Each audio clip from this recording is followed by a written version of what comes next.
What is up, YouTube? Welcome back to the My Crypto Journey live stream here for some coffee and crypto early. We're going to be checking out some Cardano news. We have Charles Hoskinson invited to speak in front of Congress. Now, if you don't know exactly who he's speaking in front of, check this out. So this is an article. I made a video on this the other day, actually asking people if they wanted to see this live, and they did. So this is why we're live streaming this. This is a big deal. We want a person like Charles Hoskinson, and one of the founder of one of arguably the most important products right now in DeFi, one of the biggest products in DeFi, Cardano. We want him speaking to Congress about blockchain and crypto, right? So Cardano founder invited to talk crypto and blockchain in front of U.S. Congress Committee on Agriculture. And of course, that's starting in less than 10 minutes. We'll get to that right now. But I want to tell you guys what this is actually about and why it's so important. So, the Agriculture Committee was founded back in 1820 in relation to farming, and these days, among other duties, what it does is oversee commodities, since most of them historically came from the agricultural sphere. Things that were grown in large amounts and then sold. In 1974, the CFTC was set up in the US, the Commodity Futures Trading Commission, in order to provide regulation to commodity futures trade. The newly created CFTC made the existence of the Department of Agriculture's Commodity Exchange Authority unnecessary. Therefore, now the Agriculture Committee has authorized the CFTC to regulate the commodity futures trading sphere. Bitcoin and Ethereum have been identified as commodities in recent years, and Senator Kirsten Gillibrand and Cynthia Lummis have suggested that they may remain so in their recently proposed bill. However, other digital currencies may either be treated as securities or ancillary assets, such as ADA and SOL. The event with Cardano's Charles Hoskinson will take place, of course, today. So that's actually a really, really big deal. I'm actually looking forward to this. It's going to be good. I think that when you look at the last meeting with Congress, with the CEO of Coinbase and other important people in the cryptocurrency space, to me, it seemed like the U.S. government just didn't know or understand cryptocurrency. It wasn't like they're against it. Of course, there's a lot of drama going on because all these shady products like rug pulling, products like UST, Celsius, Three Arrows Capital, like all these big DeFi protocols just going under and wrecking a lot of people, like trusted DeFi protocols going under and wrecking a lot of people. So I think that with regulation, the U.S. government just wants to really understand cryptocurrency, and of course, yes, regulate it so they can control it a little bit. But I think that's going to be a good thing in the future, so large institutions can get into cryptocurrency. You want to be into cryptocurrency before large institutions get into cryptocurrency. Wouldn't you want to own the best products before big, entities bought in? Of course you would. So this is a huge deal. And so I think this is really awesome that this is happening. And I can't wait to see what is said, how it is said, and those sorts of things. So good morning. Yes, I do have a sizable amount of Cardano, I guess, relative to, my portfolio. What's up, Arthur? How you doing? PB, welcome, welcome. Joe, welcome, welcome. The Nectrix, what's up, what's up? Gabe first in the stream. Not saying that we aren't going to see a bump or the price. We might, but there's the Vasio hard fork on the 29th, correct? There might be a pump before that. What's up, Crypto Jones? Good morning. Empty Glue Gun, good morning, good morning. Let's see if we have any bit of a price pump. Doesn't look like it. Looks like it's just kind of trading sideways, but who knows? So we have about 5 minutes until it starts.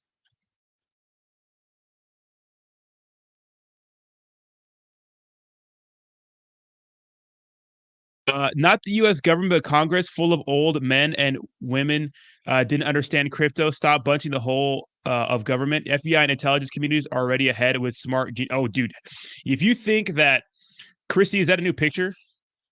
That's such a better picture. You look less salty. But yeah, of course they're on. Look at the SEC. I'm telling you, next year, a lot of people are going to get clapped for not paying their fair share in crypto taxes. I'm telling you. A lot of people are going to get clapped next year. They're looking into the blockchain, I'm telling you. So the days of getting away with falsifying your tax information with crypto, which is a bad idea in the first place, they are over. At least for the big fish at first, right? So ADA is too slow for me. Right now in these kind of market conditions, you want to get into products like Cardano, the tried and true products that are established, in my opinion. Those are the safest bets. Those are the safest bets. What's up, Bernie? How you doing? Like putting your money into like the shit coins right now. Like I know you can make insane money, but unless you really believe in the project, I'd stay away from them. Up to you though. All totally up to you.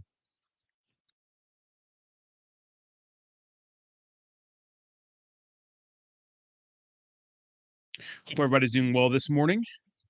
I got like zero sleep last night, I'll tell you that. Oh, if you guys are not following me on Twitter, go ahead and give me a follow on Twitter. Links in the description. I heard about Voyager. Starting to get concerned about Voyager transferring off of their exchange to my ledger, but the transaction has been pending for over 13 hours now. I heard about that. What exactly is going down with Voyager? Because I have a good friend of the channel who is super bullish on Voyager, telling me to get into it. I opened up the account, I put $100 in, but I haven't moved any money. I actually bought some Cardano on Voyager, so he could get the once you deposit $100 and then buy something, the person's referral code you use, they get like $25 in Bitcoin. Bitcoin. What's up, Ron?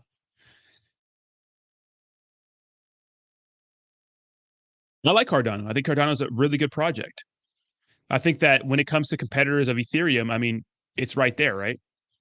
I also like Hex. A lot of people don't like Hex, but I think look at Richard Hart is arrogant. He's annoying sometimes, but like he's been spot on with some predictions, and I'm here for it. I think that his products can do really well. Okay, made multiple transfers the past 24 hours, no issue. Could be a verification. All right, Logan, thank you. I like Solana too. I don't have a ton of Solana. And the other day, that whole Solend issue, like that lending platform on the Solana blockchain, a lot of people got that confused with like that's not Solana. That's not Solana the project. That's a decentralized application on the Solana blockchain. So people were like throwing hardcore FUD at the way of Solana. It's like it's not them. It's a decentralized app. So what's up, Will? What's up, Anthony? How you doing, bro? Clickety clack that like button. Let's go, baby.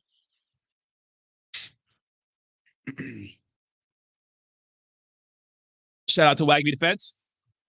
Let's go. Why so early today? Because this thing was starting at 7:30. So I usually start at 8 a.m. every day, but this thing was starting early. So I made a couple Cardano videos. People wanted to see it live, so we're gonna do it live. Fuck it, we'll do it live.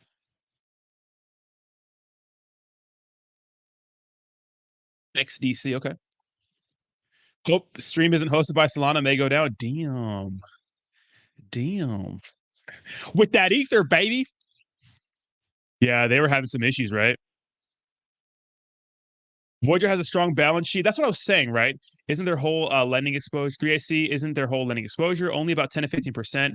Should pull through. They also have about 500 million loan from SBF and Almeida. I just moved all my ETH off of Celsius to Voyager the other week, but now I feel like I'm facing the same problem with them.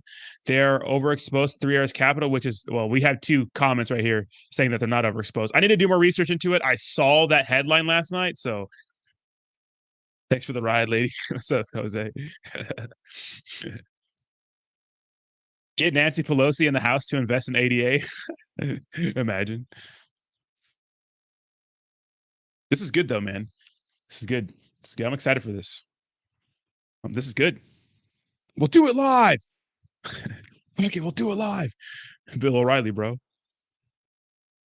Yes, sir. Clickety clack that like button. Yes, Cardano's one of those ones you feel safe buying. Look at, a lot of people are nervous about the bear market. A lot of people are, freaking out about these prices. A lot of people are freaking out, like, oh, of course, cryptocurrency's dead. It's over. But it's like literally in November, people were like, damn, I wish I would have got in at this price. I wish I would have gotten at this price. Now's your time to get in at this price. God damn. People freaking the hell out. It's like, dude. Look at, I've been DC. I have a mock portfolio. It's actually a real portfolio I have for this stream. Let me log in. Hasn't started yet. We'll get to it when it starts. And let's see. And like literally, we've been dollar cost averaging since January, and it's been absolutely terrible. Absolutely terrible. I mean, we're supposed to be at 100K. This is our 100K portfolio. This motherfucker's down. Everything's down like 60, 70%. So you can imagine how that's going. So, and it's all diversified. Of course, I have more Cardano in my personal wallet or my portfolio. So, entitled "The Future of Digital Asset Regulation." Here we go. Come to order. Welcome, and thank you for joining us at today's hearing. After brief opening remarks, members will receive testimony from our witnesses today, and then the hearing will be open to questions. In consultation with the ranking member and pursuant to Rule 11E, I want to make members of the subcommittee aware that other members of the full committee may join us today. Again, thank you all for joining me. I'd like to thank our erstwhile colleague, Antonio Delgado, for chairing this subcommittee and for his service to the country and to New York. And I'm delighted to be stepping into this role, even if briefly. And thank you all for joining me today in that first hearing as chair of the Commodity Exchanges, Energy, and Credit Subcommittee, and welcome to the hearing we're calling "The Future of Digital Asset Regulation." Today's hearing is a good opportunity to engage market experts at the CFTC, digital asset stakeholders, and academics in a discussion on the effectiveness of current regulation of a continuously evolving digital assets market and how to address regulatory concerns in any future framework. Since the launch of Bitcoin in 2009 and the creation of the Ethereum blockchain in 2013, there's been, to put it mildly, rapid and expansive growth and innovation in both the diversity and volume of digital asset products available. A digital asset can be a virtual currency, an investment opportunity, or traded on an exchange. And the novel nature of these assets, the complexity of them, and how investors and consumers use them should say a lot and will say a lot about how they should be regulated. As the Committee of Jurisdiction over the CFTC, of primary importance to today's hearing is digital commodity products available for trade in the derivatives and underlying spot markets, a primary access point for investors to the digital asset market. Digital assets are popular, very popular, but volatile, very volatile. Oh, yeah. We see this reflected in the substantial decrease in combined digital asset market capitalization from its peak of approximately $3 trillion in November of last year to its current levels of approximately $1 trillion. Well, we got to bring that up. $3 trillion in November, $1 trillion today. Polling also reveals that approximately 20% of American adults have invested in, traded, or used cryptocurrencies. Providing congressional direction to establish the rules of the road to ensure American retail investors are informed and protected is as important as ever. While the CFTC has dutifully exercised its role as a regulator and enforcement authority in digital asset markets, its authority is not unlimited. Indeed, its authority is specifically limited. When you couple the recent volatility with high retail participation in digital asset spot markets, it is concerning that there is a gap in oversight and regulation of these markets, and it is that gap that we're particularly focused on. The growth of the digital asset industry has centered on innovation, transparency, and security, and I believe in fostering that innovation here in the United States. In contrast to a traditional bank or financial institution, the most popular cryptocurrencies, Bitcoin and Ether, have entirely public ledgers. Anyone can view them and participate in recording and authenticating transactions on them. As we will hear from our witnesses today, the digital asset economy presents opportunities to support financial inclusion. But without strong consumer protections and education and regulatory certainty, participants in the industry may be at increased risk of financial loss and exposure to fraud. Digital assets are complicated, and retail participants may be tempted by the promise of quick returns without knowing how the digital asset functions or without knowing who received early access to information. Regulation regarding disclosure to market participants may help retail investors understand the volatility of the assets and facilitate smart digital entrepreneurship. But how we do that matters, and it may require new ways of thinking. Today's hearing will help this committee understand how congressional action, if done right, could give the CFTC the tools it needs to protect investors while fostering innovation here in the U.S. I'm especially focused on whether such action could be done in a fully bipartisan manner. Thank you again to the members and witnesses joining us today, as well as those who are following along online. I look forward to a productive conversation about the future of digital asset regulation. With that, I'm pleased to welcome the distinguished ranking member, Mrs. Fischbach from Minnesota, for any opening remarks she would like to give. Well, thank you, Mr. Chair. And first of all, congratulations. And I'm looking forward to working with you.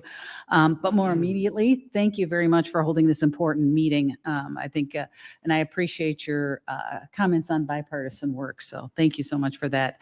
And there's no better time than the present to discuss how and why we regulate financial markets and consider how to best balance the need to protect customers with desire to protect innovation.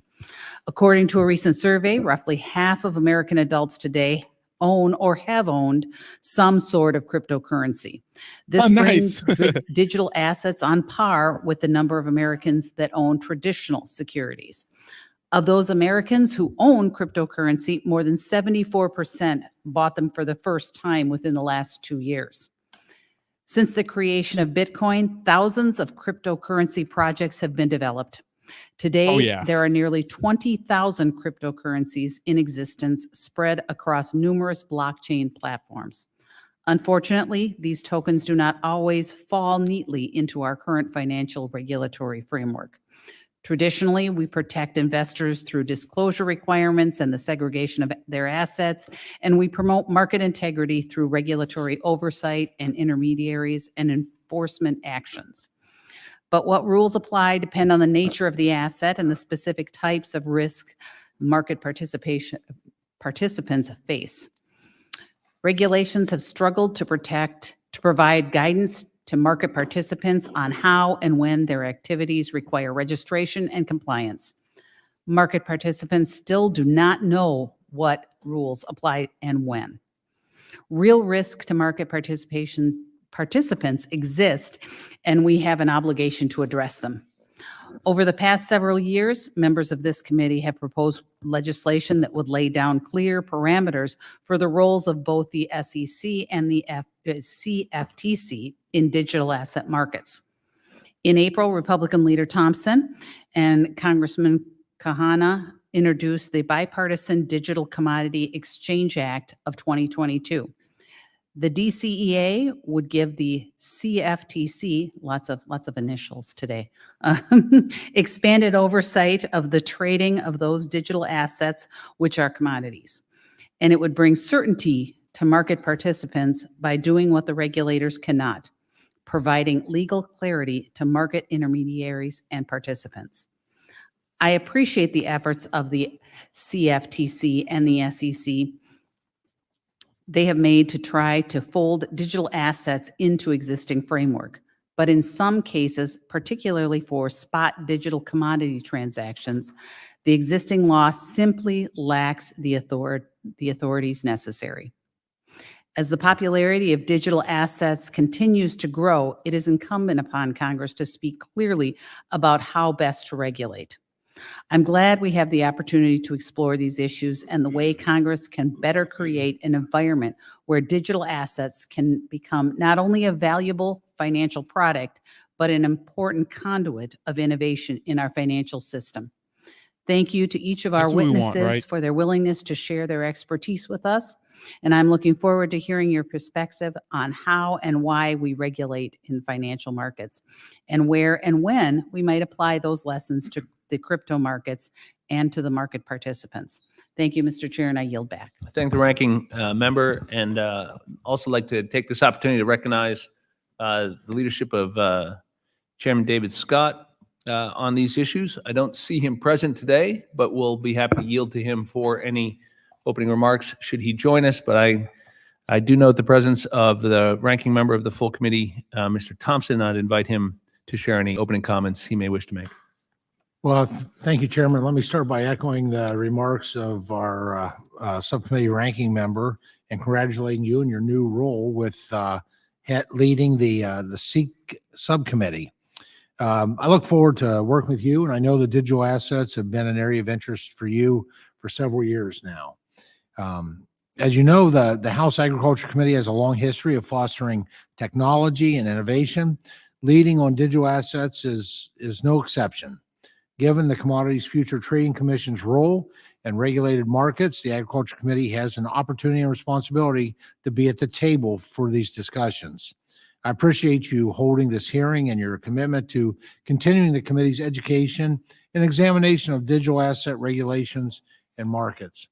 As some may recall, this committee held one of the first congressional hearings to examine digital assets in 2018. Which led to subsequent roundtables and conversations focused on how to regulate these novel assets.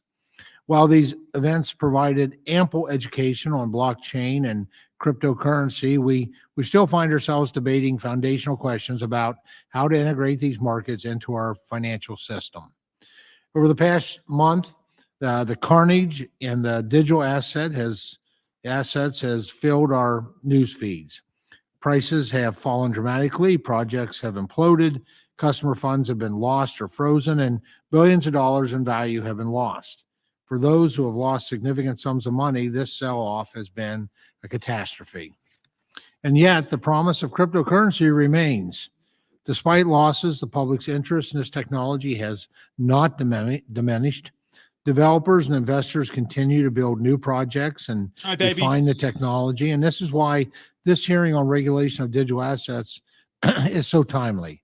Clearly defined guardrails can provide more certainty to developers, investors, and the public.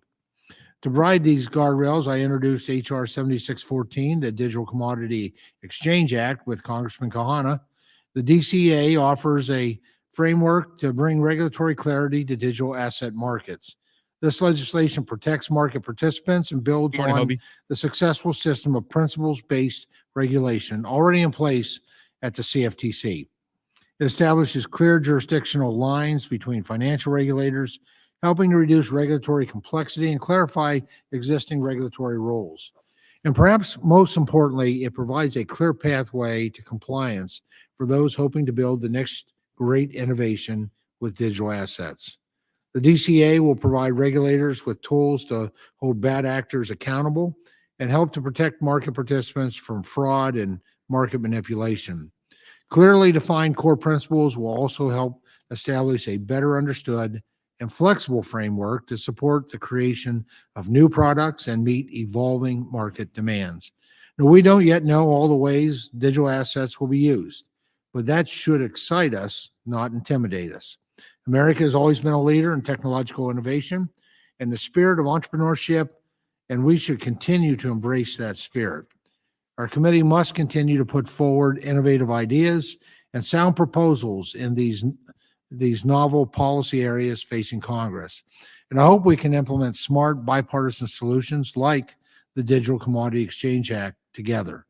And again, thank you to our panelists for being here today, and thank you for taking the time to come and educate us. And I look forward to today's discussion. With that, Mr. Chairman, I yield back. I thank the gentleman. Chair will request that other members submit their opening statements for the record so that we may proceed directly to witness testimony. Welcome, all of you. Our first witness today is Mr. Vincent McGonigal, the Director of the Division of Market Oversight at the Commodity Futures Trading Commission. Our second witness today is Dr. Christopher Brummer, Professor of Law at the Georgetown University Law Center. Our third witness is Mr. Jonathan Levin, the co-founder and Chief Strategy Officer of Chainalysis.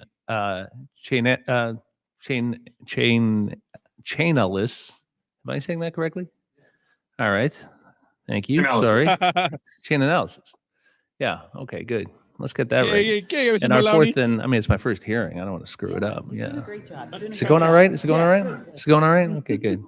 A lot of pressure up here. I've only been doing this for 10 years, you know, starting to get the swing of it. Our fourth and final witness is Mr. Charles Hoskinson, the Chief Executive Officer and founder of Input Output Global.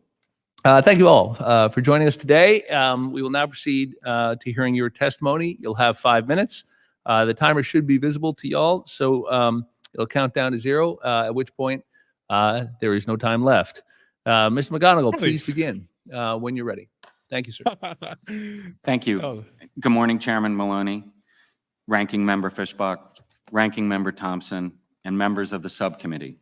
Thank you for the opportunity to appear before you today. My views are mine alone and do not reflect those of the Division of Market Oversight or the Commission. CFTC is the primary regulator of the futures and options market, and since 2010, the swaps market as well. The agency's mission is to promote the integrity, resilience, and vibrancy of the U.S. derivatives markets through sound regulation. We do that through a regulatory framework that seeks to ensure market integrity, protection of customer funds, avoid systemic risk, police derivatives markets for abuses, while fostering innovation and fair competition. A trading facility for market participants, including retail customers, interested in listing and trading futures must apply to the Commission to be designated as a contract market. That market must then comply with 23 statutory core principles. Those core principles require the market to ensure the protection of customer funds, protect market participants and the markets from abusive practices, and promote fair and equitable trading in the contract market. The contract market must be able to detect and prevent manipulation, price distortion, and disruption of the contract's cash settlement or delivery process. To comply with the system safeguards core principle, the market must establish and maintain a program to identify and to minimize sources of operational risk, including cybersecurity and disaster recovery. Designated contract markets are also self-regulatory organizations. That is, they must establish and maintain effective oversight programs, including monitoring and enforcing compliance with their rules. A market must submit to the Commission all new product terms and conditions which must meet certain core principles, including that the designated contract market only lists contracts that are not readily susceptible to manipulation. To ensure compliance with the core principles, CFTC staff conduct rule enforcement reviews, system safeguards examinations, and at any time, Commission staff may ask a designated contract market for a detailed justification of its continued compliance with core principles. And the CFTC also conducts direct surveillance on trading on those markets. Digital assets are commodities, and the CFTC has broad regulatory oversight over any derivatives products listed by designated contract markets. In December 2017, 3 designated contract markets self-certified that they would list Bitcoin derivatives contracts for trading. Today, 5 contract markets list for trading futures and options contracts on Bitcoin, Ether, or both of those products. The CFTC does not have regulatory authority over cash markets. We do have anti-fraud, false reporting, and anti-manipulation enforcement authority over commodity cash markets and interstate commerce. And since 2014, the CFTC has brought more than 50 enforcement actions involving digital assets. We filed numerous cases charging retail fraud, as well as charging platforms with illegally offering off-exchange trading in digital assets. In all, the CFTC has filed 25 enforcement actions that have included digital asset-related allegations in the past 18 months. Through the CFTC's extensive experience overseeing the trading of digital asset-based derivatives on CFTC-regulated exchanges, as well as our vigilant exercise of our enforcement authority, the CFTC has developed a keen understanding of digital assets and will continue to deliver on its commitment to protect customers to the fullest extent of its statutory authority. Thank you for the opportunity to appear before the subcommittee. I look forward to answering any questions you may have. I thank the gentleman. Mr. Brummer, you may proceed when ready. Subcommittee Chairman Delgado and Chairman Maloney, Ranking Member Fishback, and members of. So, brother. It is a distinct pleasure to be here with you today. The Agriculture Committee is home to many of my favorite members of Congress, which is saying something for a law professor. If there is one thing I would like you to remember from my remarks today, is that the future of digital asset regulation will require much more than just placing various digital asset products into varying governmental organizational charts. It will also have to involve revisiting longstanding assumptions about market infrastructures and adapting the regulatory system in creative ways that reflect the best of our collective values and experience. As a securities law professor, I like to use disclosure as a simple example. All too often, carelessness, inaccuracies, and omissions in white papers, social media posts, and blogs have plagued the retail investor experience and welfare. Something I noted in my testimony on ICOs with your colleagues in the House Financial Services Committee 4 years ago, and something that's only been highlighted in the last several weeks as investors and consumers have too often been caught unaware of the risks entailed when transacting with opaque intermediaries. Yet deeming a digital asset a commodity or a security will not magically cure the problem. Commodities like gold, corn, and oil are subject to grading and quality requirements, but spot commodity transactions are not automatically subject to any particular disclosure regime. Meanwhile, calling a digital asset a security won't solve the problem either. U.S. securities law is simultaneously under and over inclusive. It asks for disclosure on things like corporate board governance, but not blockchain governance. Furthermore, securities regulation is premised on the idea of disclosures being filed and not read, a posture that does little to help consumers and investors desperate for information as they navigate digital asset markets. So irrespective of which regulator is in charge, that regulator will have to have a builder's mentality. Strong and rigorous enforcement is essential, but it's just one tool, and by definition involves waiting for problems to arise instead of nipping them in the bud. You'll also need auditors of blockchain source code and better delivery systems for information and more. Now, with that said, there is the question for this subcommittee as to whether the CFTC in particular is up to the task of regulating the spot market for those digital assets which are commodities and not securities.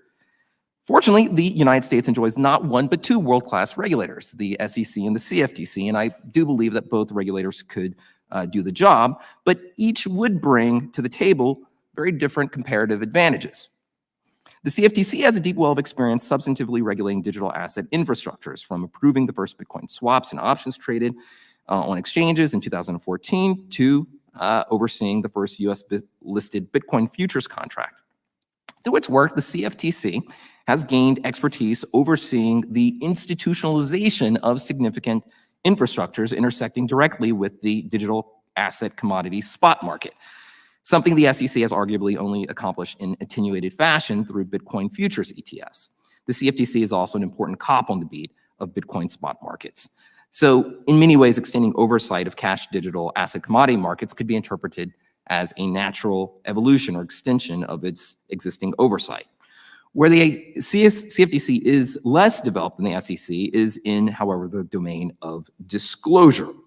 And the CFTC is also well behind the SEC in terms of resources. The CFTC is but a quarter of the size of the SEC and enjoys a fraction of the SEC's budget.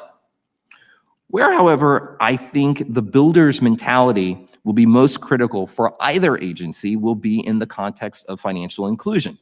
To its credit, the digital assets debate has opened up a long overdue dialogue on how overlooked communities, and especially minority communities, build wealth.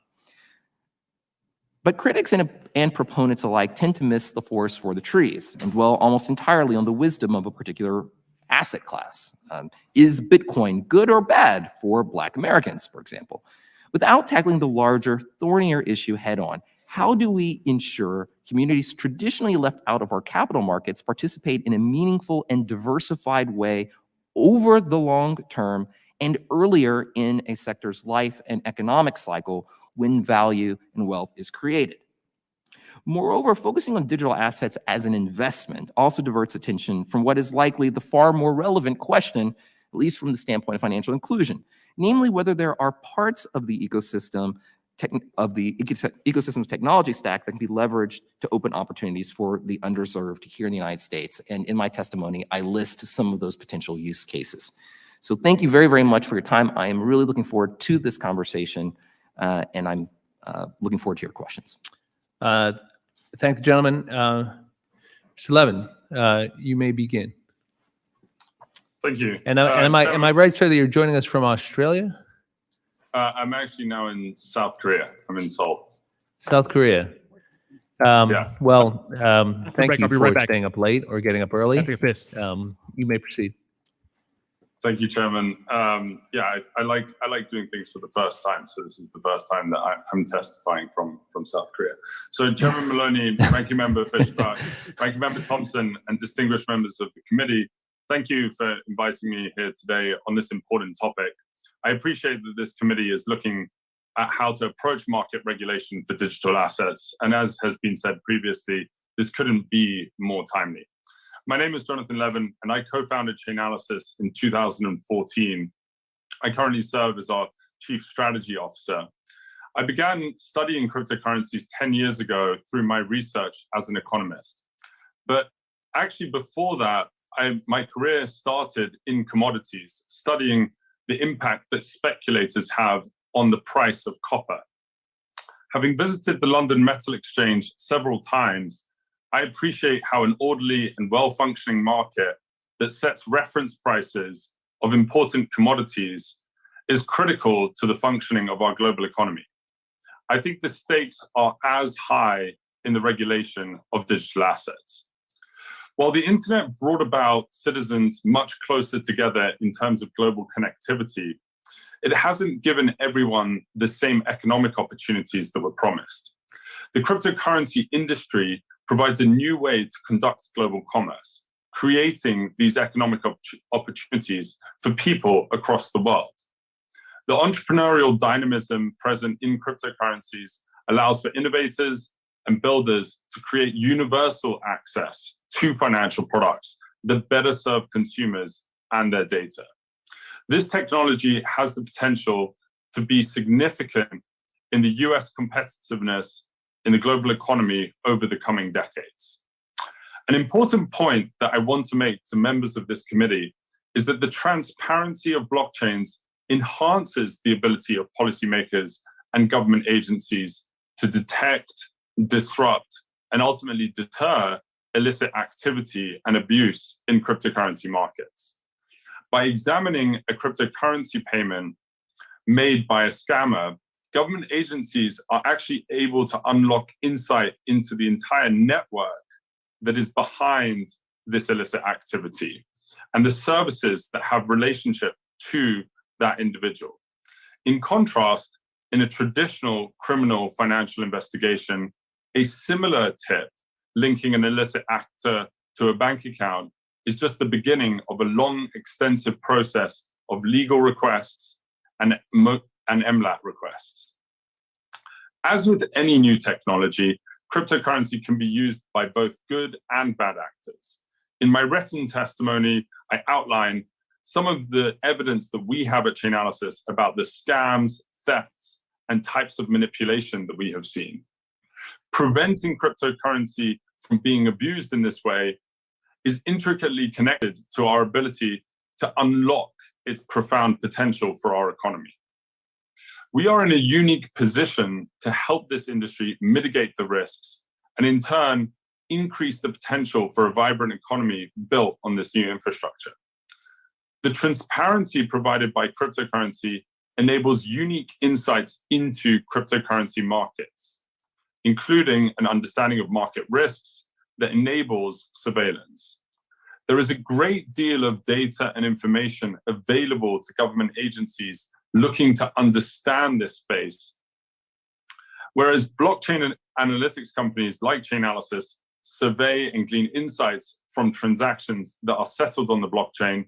There is also a lot of off-chain data that can be used to understand market manipulation trends and market manipulation in order books, and alert on typologies related to this type of abuse. I make a number of recommendations in my written testimony, but a key recommendation I would like to highlight for this committee is that we should aim to create a stable, regulated market whereby the world looks to the United States for established asset reference cryptocurrency prices, just as they do for many other types of commodities. If America wants to lead in this sector, we must lead cryptocurrency market regulation.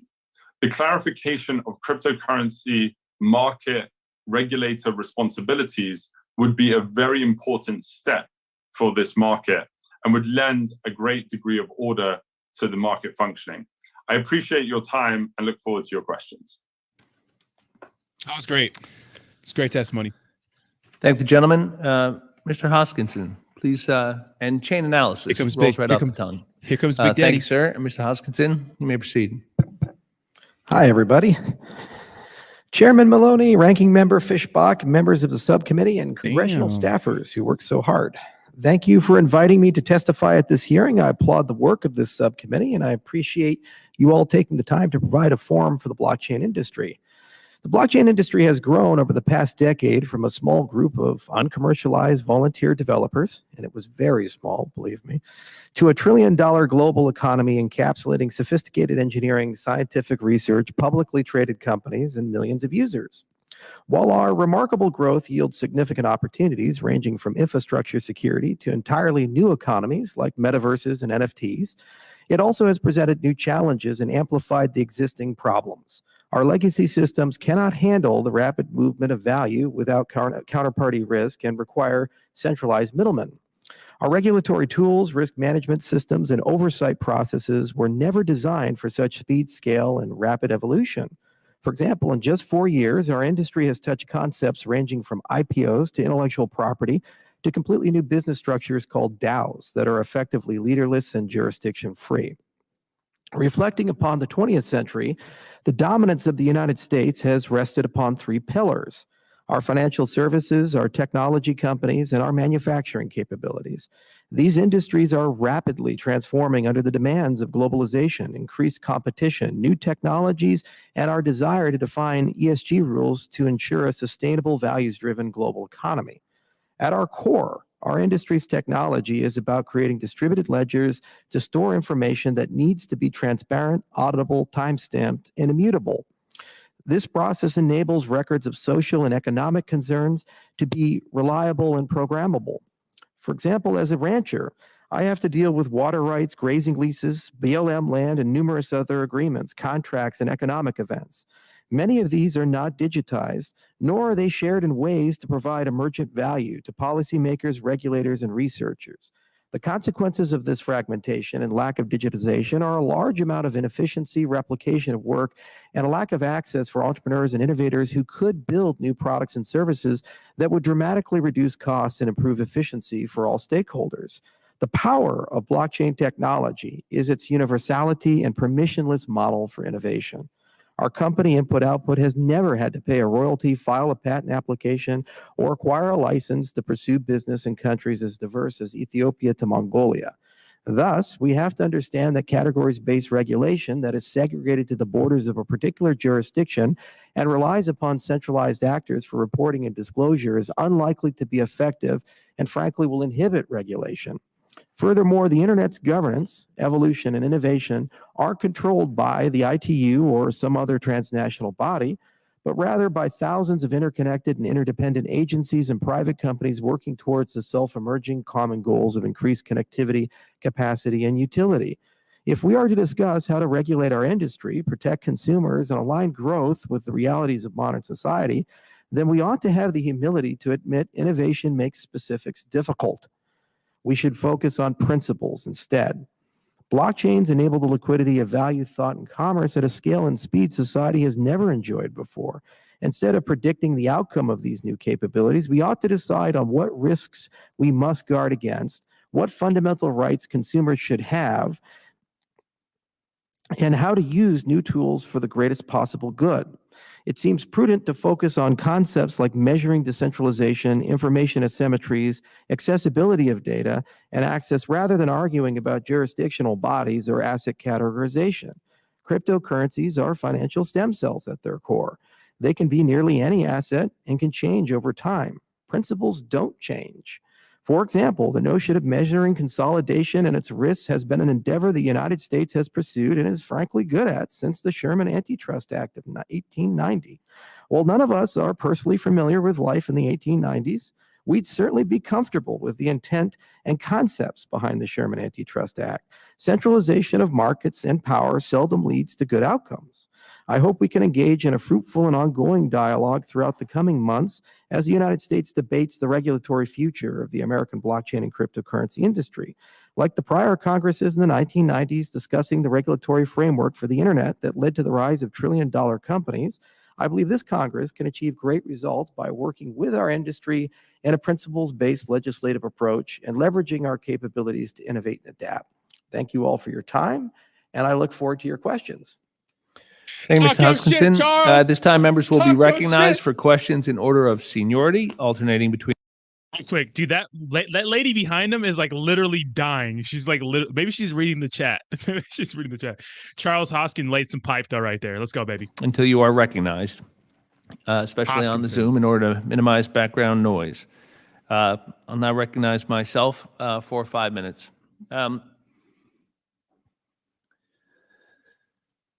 Mr. Brummer, should CFTC have direct statutory authority to regulate cash markets? Well, the CFTC, as I said, is certainly up to the job under a certain number of circumstances. Number one, obviously has to be financed and resourced properly. Secondly, and this is really the point of the conversation, all the regulatory agencies have to really have a change in their mindset. I think what you've heard from almost all of the witnesses is that the underlying infrastructure is very different from the infrastructure upon which many of our both securities and derivatives laws are based.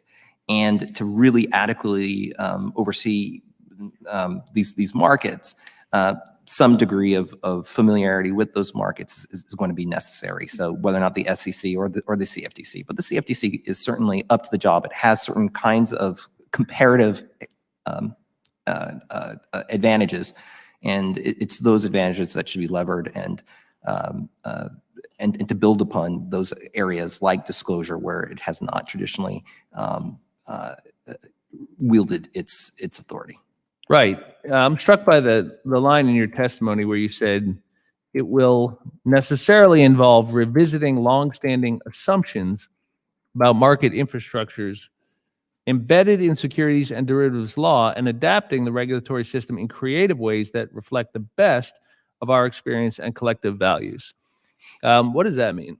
Yeah, I mean, it means, for example, that in the securities law context, our entire disclosure system is based off an assumption that issuers have non-public information that other expert actors don't have. And so therefore, you need to make sure that that information is available to them, and it kind of trickles down to your retail investor. So it's based, the evolution of our disclosure system, even in securities law, is for information to be filed, but not really read. When you go and you operate on a blockchain, completely different context, in part because much of the material, not all, but much of the material information that you'd need is already available on chain, but it's only accessible to the expert actors. It's the retail folks who would not have the ability to read and to understand the source code. So that gets you into a question as to what should the disclosure system look like? It should probably have more consumer protection principles, and to think about how do you get that information to those people in that system. Yeah, it's a great question. But the one before it is the one I'm at least as interested in, which is who's best to do that? And so it brings me back to my first question, because I listened closely to your answer, and I understand it's complicated, and I understand the concerns about how it be done. It's actually very, very important. Is CFTC up to that?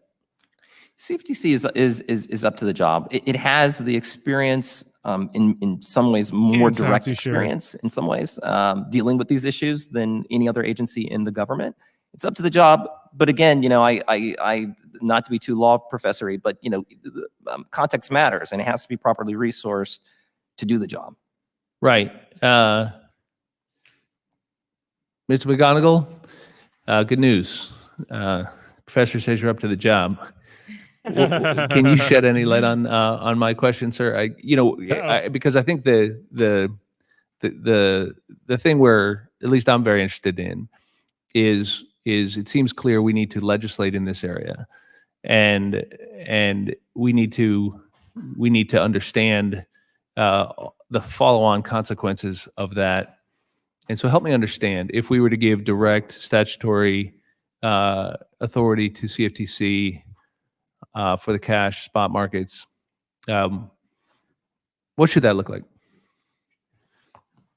Thank you, Chairman. I appreciate the question. At CFTC, we're a markets regulator. We think about how individual market participants from all aspects of, say, the production and user chain might access our markets in order to hedge risk or manage risk exposure. So interesting compared to the professor who was definitely spending some time thinking about how the commodity could be used. CFTC thinks about how individuals are interested in the change in value of that commodity or digital asset, how that transaction or how that interest in that change in value can be regulated. And that's what our system of regulation is meant to accomplish. We look at market participants that are interested in trading value, and they're doing that in a centralized marketplace where there's price transparency, where they have execution certainty. They are able to get the product, the interest that they want, and they're able to do that in a safe and secure manner. Isn't the critical wrinkle here that there's more speculation in the spot market with digital assets than there would be with the traditional commodity? And aren't you guys better set up for that? So for sure, when you see in the commodity, in the spot market, there's significant interest of speculative interest, also on a leverage basis. So putting a little money down. Retail. Right. At the retail level. Exactly. And trading significant funds with significant risks. And in the regulated market space, we have the opportunity, again, talking about disclosure obligations, to help inform those customers about this is the type of transaction that you're getting into, and making sure to the best we are able to facilitate customer protection. So they understand the risks and they're prepared to accept those risks. And we're also have safeguards in place to protect those assets to the extent we're able. All right. Well, thank you, gentlemen. And if we have time for a second round, I'd be particularly interested in the subject Mr. Brummer opened in terms of the innovative ways we have to think about this, given the differences between this and what we've traditionally dealt with. Pleased to recognize the ranking member and to extend to her the same time allotment that I consumed. Thank you very much, Mr. Chair. And I can't not comment on Mr. Brummer saying it's hard for him not to be too law professory. So when I was a law student, there's a lot of law professory stuff going on. So I appreciate it. But I was more struck by the fact that he said we're his favorite members of There you Congress go. and of any committee, but I'm a kid from Arkansas. go right ahead. But turning back to a little bit, the chair was asking a little bit about the CFTC. And I just wanted to ask Mr. McGonigal, the CFTC is often referred to as a principle-based regulator. Could you tell us a little bit about what that means generally and your experience with that approach as it's been applied? Yes. Thank you. She finished? The question around principled base articulates that there are 23 core principles for designated contract markets that basically sets up the system of obligations that the entity has to comply with in order to list products for trading on our designated contract markets. And so they'll cover grounds including system safeguard, for example, core principle regarding the need that products that are listed not be readily susceptible to manipulation, that there be customer protection availability, that certainty for execution, for example, of the transaction, that you're able to have a counterparty that minimizes the risk. And we do that through a clearing system. We'll have one clearing organization that will be the counterparty for the transaction. So we are looking at a program of responsibility that not only is CFTC administering through application review, compliance, and surveillance. These designated contract markets also have responsibility on a self-regulatory basis to make sure that their market participants are complying with the rules. And then CFTC has broad enforcement authority to make sure that those market participants comply with the Commodity Exchange Act and the regulations. Thank you. And maybe just, I've heard criticism about the CFTC that it's a permissive, light touch regulator. And would you agree with that? And if not, could you tell us some of your personal experiences why that criticism is very unfounded? combative? Absolutely. So at CFTC, we strongly value our enforcement program. A strong enforcement program supports market integrity and customer protection. If people know that the rules of the road are supposed to be followed and that there is going to be a swift and strong response, that encourages compliance activity. So while we have a comprehensive regulatory framework, we also have a very strong enforcement program. As I mentioned in my opening remarks, we filed 50 cases on digital assets. We brought those cases starting in 2014. We're looking at fraud, pump and dump manipulation, illegal contracts that are being offered to U.S. customers, not only within the U.S., but from entities outside of the U.S. If there's a violation of the act or the regulation, the CFTC has strong enforcement authority to deter that misconduct. And if it involves a criminal violation, we work closely with our cooperative enforcement partners at the Department of Justice, as well as the U.S. Attorney's offices. Thank you very much. I appreciate the information. And Mr. Hoskinson, did I say that? I'm trying. Yes. Thank you very much. And I know we just have a few seconds left, but there's a lot of discussion about whether we should regulate certain cryptocurrency as commodities or securities. What do you think might the benefits? And maybe you could talk just a little bit about that. What are the drawbacks, things like that? Well, with 37 seconds. No, I'm sorry. Yeah. No, the gentleman can take as much time as he requires. Oh, thank you, Mr. Well, Chair. I There you appreciate go. that. Thank you. I mean, don't push it, but It's a fine line You got here. to be careful. I'm Italian. So, when you look at cryptocurrencies in general, I've always viewed them like financial. Dude, Hoskins is fucking this up. Let's just get this out in the clear, dude. Let's go. Stem cells. They're kind of more fundamental than a particular category like a currency or a commodity. And really, it depends on the markets they're traded on and the use and utility that they have. But at the end of the day, you have to ask yourself, what public policy considerations are you attempting to satisfy? Is it sanctions compliance? Is it consumer protection? Is it market stability? What we do as an industry is we're all about transparency. So it's kind of funny, we're talking and debating about disclosure regimes. There's no other financial asset in the world that really is as transparent as a cryptocurrency. Every transaction from the very beginning for Bitcoin, for example, from January 3rd, 2009 is known. Every single one, the holdings of the founder are known because all of these things are publicly available to everybody. So it's more about, in my view, understandability and the tooling required to make this work on a global basis. So I don't think it would be wise to say, well, is it a security or a commodity, or fall into this temptation of who's the more permissive regulator or what is the regulatory arbitrage, but rather just take a step back and say, what things do we want to guard against? And we now have 13 years of history as an industry of, I think, 6 or 7 collapses, a whole bunch of interesting new things like NFTs that have always pushed the limit, and a global marketplace with more than 100 million people floating around that we can draw from, and we can look on a case-by-case basis and build a framework that makes sense. What's encouraging to me as an entrepreneur, briefly, is that there's a lot of great legislation that's been proposed recently, like the DCA, the FIA. There's executive orders that have come through that are trying to force clarity amongst the executive branch. So these things together create a global dialogue. And if we're clever about it, I think we can converge to a reasonable compromise that we as an industry can live with and continue to be competitive with. Thank you very much. I appreciate that. And thank you, Mr. Chair, for your indulgence. Let's go. Thank the gentlelady. I'd like to yield to the ranking member. That's true, Paul. You guys any questions, Mr. Thompson? Well, Chairman, thank you so much. Mr. McGonigal, first of all, thank you for your dedicated service and your experience at CFTC. Much appreciated. Earlier this year, as noted a number of times, I've introduced the Digital Commodity Exchange Act, DCA, along with Mr. Khan and Mr. Emmer, Mr. Soto.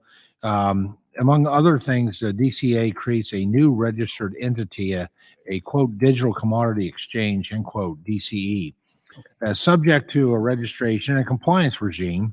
This is similar to the existing first registered futures exchanges and swap execution facilities under the Commodity Exchange Act. Can you please tell us generally about the requirements CFTC imposes on future exchanges and the CEFs?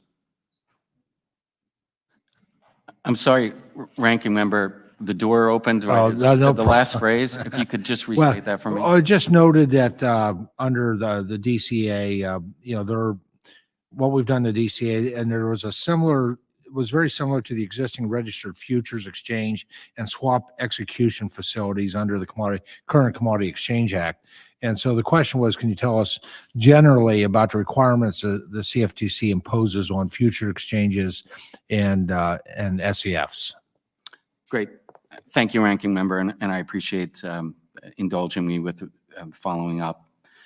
With respect to designated contract markets, swap execution facilities, those entities are responsible to establish and set up their self-regulatory organizations. So the rules that they implement on their platform are the rules that they also have to ensure that there is compliance with. So, for example, they will establish trading protocols, and they will establish prohibitions concerning market abuse. That self-regulatory organization responsibility is to make sure then that those market participants follow the rules of the road. At the same time, the self-regulatory organization has responsibilities to the Commission and to Congress as part of the 23 core principles.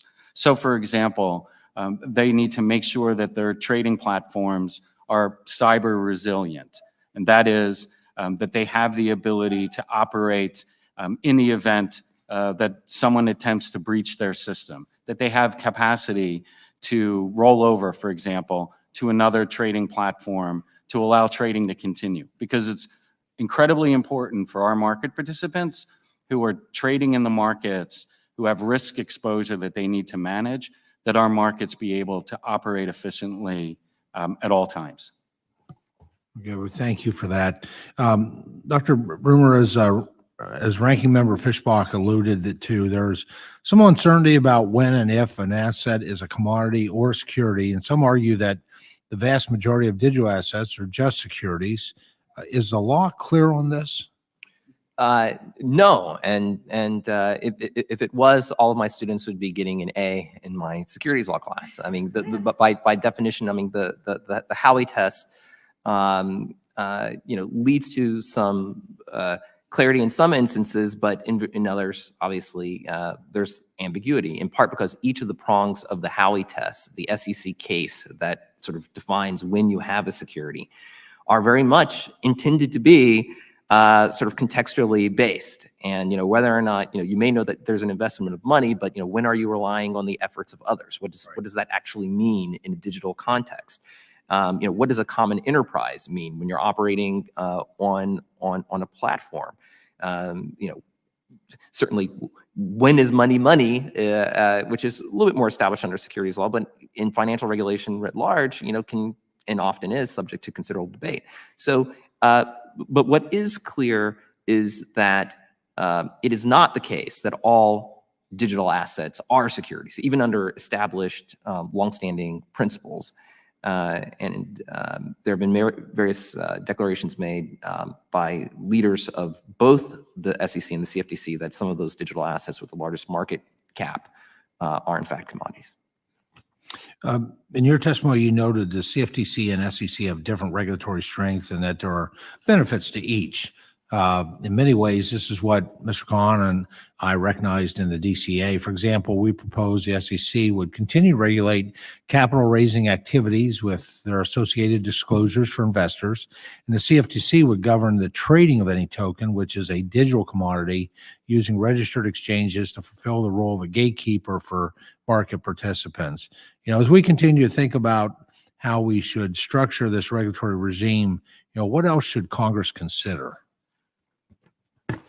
You know, I think it's important, and some of the more recent cases have, particularly in the last 2 weeks, have sort of highlighted, is that as this technology grows, as this technology scales, you're going to have different kinds of actors that can also be operating on chain. And, you know, when we get to these very important questions like what is decentralized and what is a decentralized actor, you know, what happens when you have more centralized actors who, by definition, may have off-chain operations that are more opaque? You know, what does it mean when these digital markets intersect with the larger off-chain economy? And I think that that's going to be a critical question. There's a disclosure aspect to it. There's a market infrastructure question to that. And it's going to be something that lawmakers and regulators are going to have to think through. Very good. Well, thank you. Thank you to all our witnesses. Thank you, Chairman. I thank the gentleman. Chair now recognizes the gentleman from Illinois, Mr. Rush. I certainly want to thank you, Mr. Chairman, for today's hearing. The timing of today's hearing is very apt.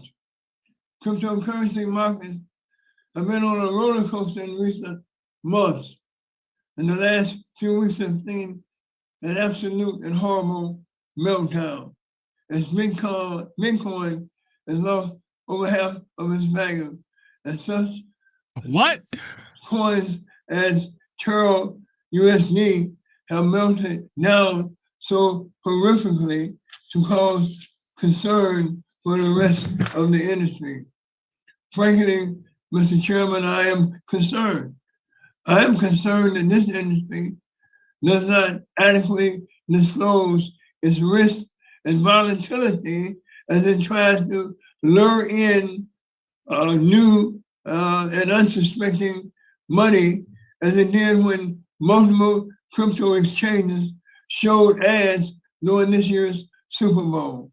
I'm concerned about the lack of transparency also of some of the cryptocurrencies, such as so-called stablecoins, some of which have been recently collapsing, and those that could potentially cause harm to the rest of the global economy.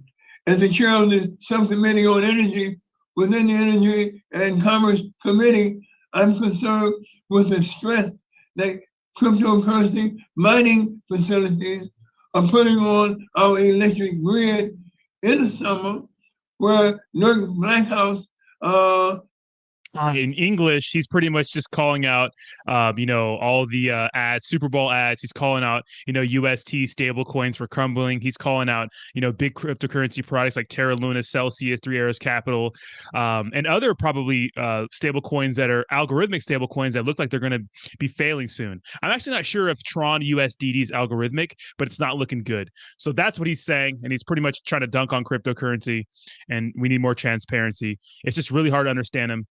And yes, we do need what is it? What did Chris say? There should be an age limit, right? So there should be term limits. So my replacement in Congress. Now I understand that certainly all of the above does not fall within the jurisdiction of the Ag Committee or the CFTC, and I certainly I know that all of them are not the subject of today's hearing. Dr. Broomer, I appreciate your testimony on financial inclusion, ensuring that communities like mine on the south side of Chicago that have been traditionally excluded from generating wealth are not excluded from the potential explosion of wealth that blockchain technology could create. However, I'm deeply concerned about the destruction of wealth that we have seen in crypto markets this year. How do we prevent these markets from preying on overlooked and vulnerable communities, Dr. Bruner, and prevent those communities that have been robbed of so much from having their wealth further stripped by financial brokers and that illuminate overhead? God damn. Yeah, that is an excellent question, and like you, this is something I've shared with many of the country's regulators, particularly with the state regulators around the country. One of the primary challenges with the question of disclosure and the degree to which Black and brown communities are preyed upon is that the degree of complexity in any kind of financial instrument, whether or not it be cryptocurrency or CDOs from 2008, complexity introduces the opportunity for vulnerability. And the question that all of our regulatory agencies are going to have to face, and this is getting back to this mindset question, is understanding that disclosure, particularly where you do have large numbers of retail investors, that the way in which you think about disclosure is going to have to be rethought. And both because of the complexity of the financial instrument and the kinds of assumptions that our regulatory space has traditionally made. I do think that the industry itself is going to have to face some challenges as well. As this industry scales and it seeks both new customers but also new kinds of ideas, it's going to have inputs from much broader. I don't like I'm gonna pause it for a second here. I don't like the racism talking point, but we've seen smaller cap community tokens like Saitama literally target minorities, literally, with the whole parade over in the Philippines, that whole crazy, like, weird cult parade. And then we had him take on rappers, right, who were like big in the Black community, and it seemed like they were targeting that community. That's smaller cap shit coins. That's not big real deal cryptocurrency products. So there's a difference there. But I did feel like that product in particular did do what he's talking about. Everyone buys in for a small amount, the big guys dump on the small guys, right? So I don't like racism. I hate that narrative, but we do see that bullshit and in that product in particular. So let's continue. Broader sources of society, people from between the coasts, minority communities, are all going to have to participate more. I think it's good on a number of levels. Number one, I think to the degree to which you have more sort of different kinds of people participating in the product design, you're going to be able to reach use cases that are going to be much more applicable to a broader slice of the public. I think that when you have people from different backgrounds largely helping to think through the technology, there's a natural green shoot that comes from the consumer protection space. People sort of talk about what's required, frankly, for a real democratization of finance, and if you want to get some of the benefits that blockchain technology professes, opportunities like decentralized identity or opening up the credit box through decentralized credit scoring, closing the costs or reducing costs on mortgages, or figuring out new kinds of compliance systems for MDIs and minority depository institutions. You have to have more brain power involved in different kinds of perspectives. And I think, again, when you have those people participating in the room and in the design and in the strategy sessions for these companies that are still, figuring out how they diversify their operations, that's going to be a critical piece to really speaking to the very real threats and challenges that are out there when vulnerable communities intersect with anything that is inherently complex. Gentleman's time has expired. Chair now recognizes Mr. Balderson from Ohio. Thank you, Mr. Chairman. And thank you to all the witnesses for being here today. A common theme that I've heard when meeting with stakeholders in this space is that they believe the CFTC is the best position to assume oversight of spot markets for digital assets. Chairman Maloney touched on this, but I would like for you all to expand on it. I'll start with you, Mr. McGaggle, but if any witnesses have thoughts, please feel free to share them. Do you agree that the CFTC is well suited to oversee spot markets for the digital assets? And what authorities, if any, does the CFTC need to assume regulatory authority over digital spot markets? Thank you, Congressman. Certainly, the way that digital assets are being traded in the cash market today very strongly resembles how digital assets are traded as a derivative. And what I mean by that is where there's an interest in the change in the price of a particular commodity, and so there's trading around that interest. That is an area that CFTC. Gentlemen will suspend. Chair just reminds members to mute, please, if you're not on camera or speaking. Thank you. Gentlemen may proceed. Thank you. So CFTC has a comprehensive oversight with respect to applications for contract markets, compliance by contract markets, surveillance of activity on those contract markets. And I think all of those concepts, as well as the enforcement piece that I spoke about earlier, all those concepts relate to trading that's occurring in digital asset spot markets. With respect to the regulatory authority, I understand and appreciate that there's a lot of thinking around possible regulatory structures. I will point out just quickly that following Dodd-Frank, CFTC received statutory authority with respect to swap execution facilities, and there was a determination by Congress to articulate core principles 15, similar in scope and kind to the core principles that we have for designated contract markets. The Commission then entered into an extensive public comment period where we took the guidance that we had from Congress with respect to implementation of those core principles and set forth our proposed rules concerning trading on platform focused on transparent market transparency, as well as clearing obligations and some dealer responsibilities. So not intermediary oversight like we have currently in DCM space, but that would be something that would be important for evaluating the digital asset spot complex. Thank you for that answer. Would anybody else like to add on to the question? Okay. I'll take a bite at it. All right. Perfect. Thank you. I am not a securities lawyer or an expert on regulations, so take it with a grain of salt. But I don't think it's a question of, as I mentioned before, who is more permissive or who's less restrictive. It's more of a question of efficacy. And when you look at commodities, commodities are intrinsically decentralized. So I grow hay on one of my farms, and I didn't have to ask permission. There's no central hay agency. We're not the Soviet Union. We don't regulate things that way. And then suddenly when I cut it, and I think he's taking the initiative right now, Chrissy. I think he's just hopping in. I sell it, it enters into a global marketplace. Now that marketplace has rules and principles and protections, and there's a retail component. People feed horses, and then there's certainly an industrial component.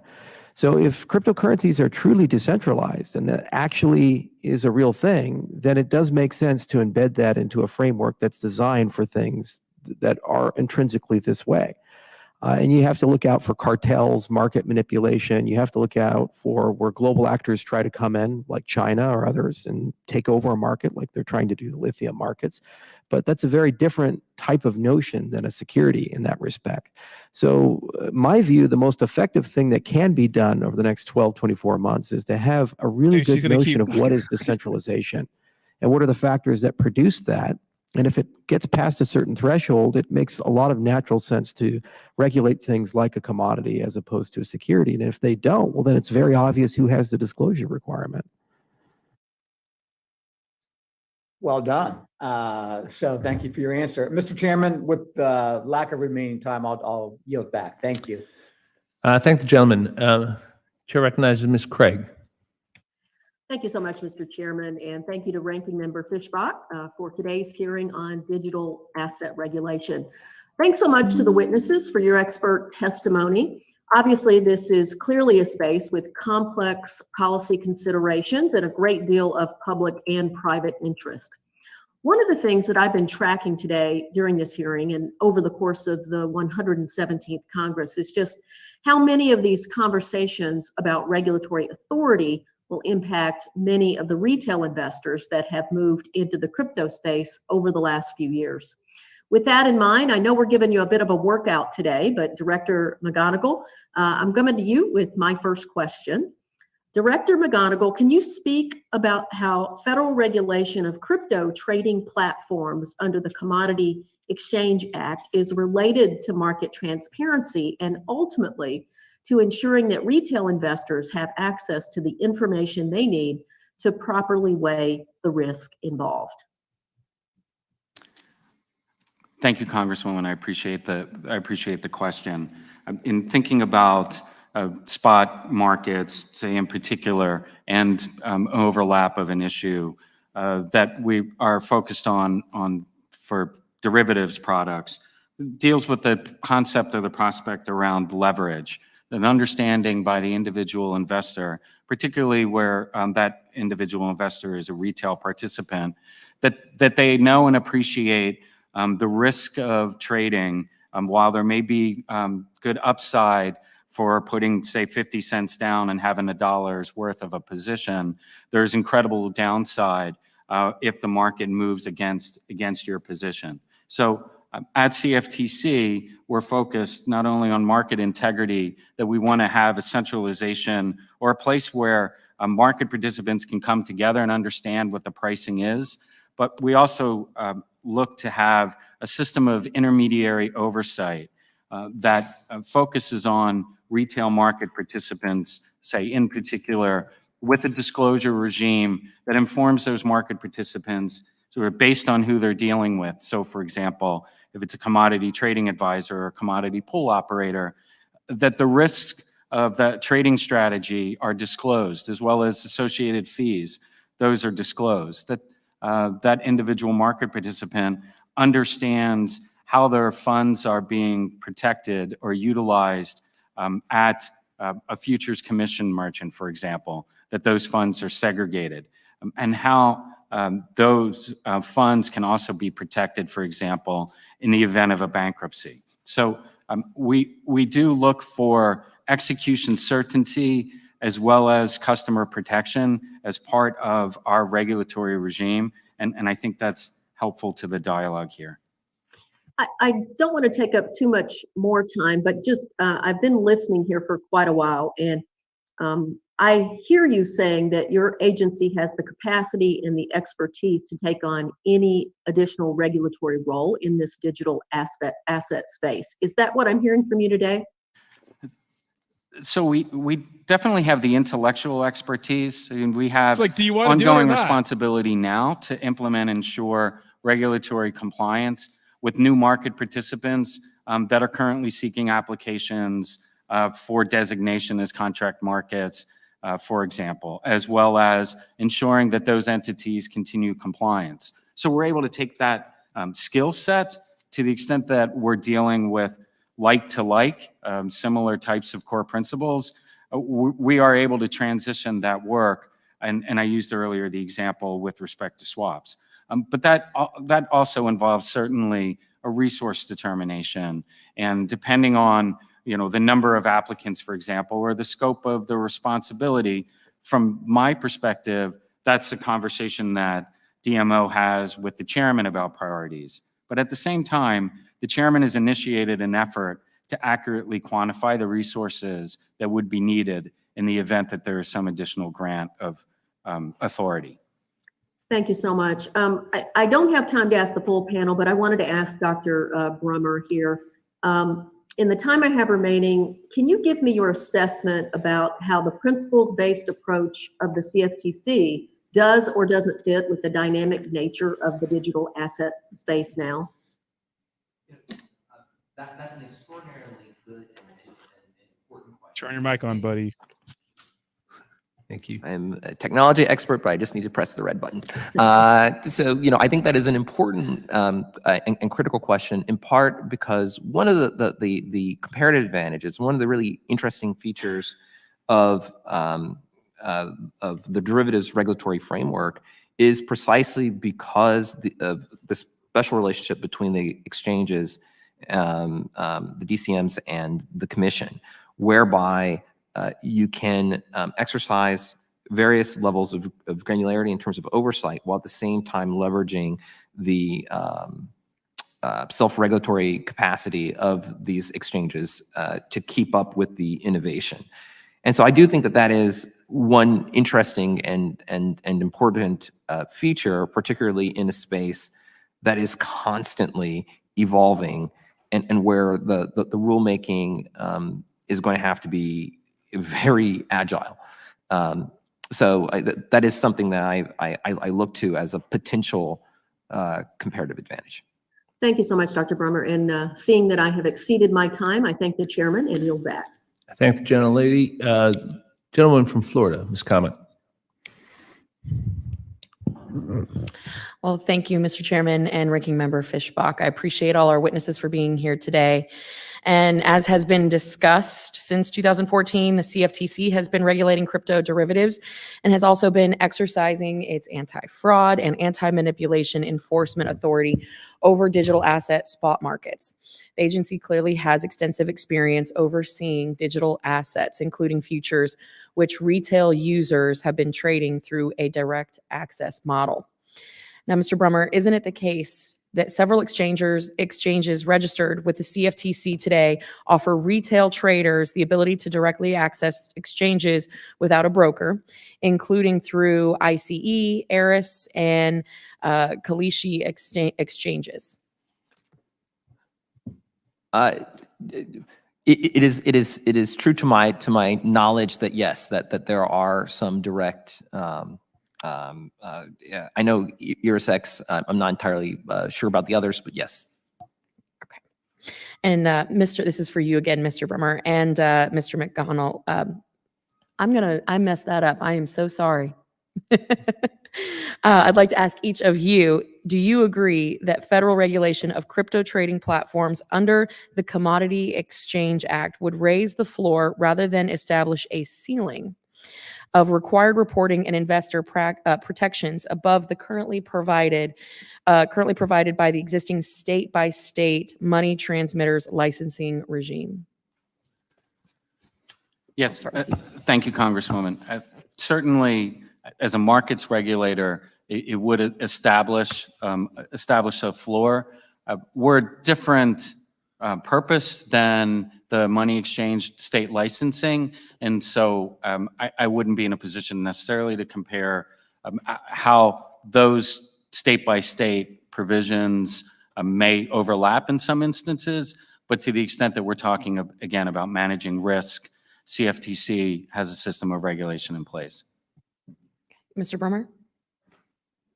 That's right. That the purposes of the money transmitter laws are different. They tend to be at the state level somewhat less resource, but the entire focus is a little bit different. So there would be some overlap, but it's a little bit of apples to oranges. I know. I'm pushing you to try to get to a point here, but thank you both for your responses. Mr. McGonigal, how does the CFTC's expertise and experience regulating complex derivatives markets translate to crypto markets? Thank you again, Congresswoman. The CFTC offers the opportunity for multiple market participants to come together to execute transactions where there is price transparency. Individuals who are trading in the market understand the product that they are trading, and they understand the price and volume for how they are trading that product.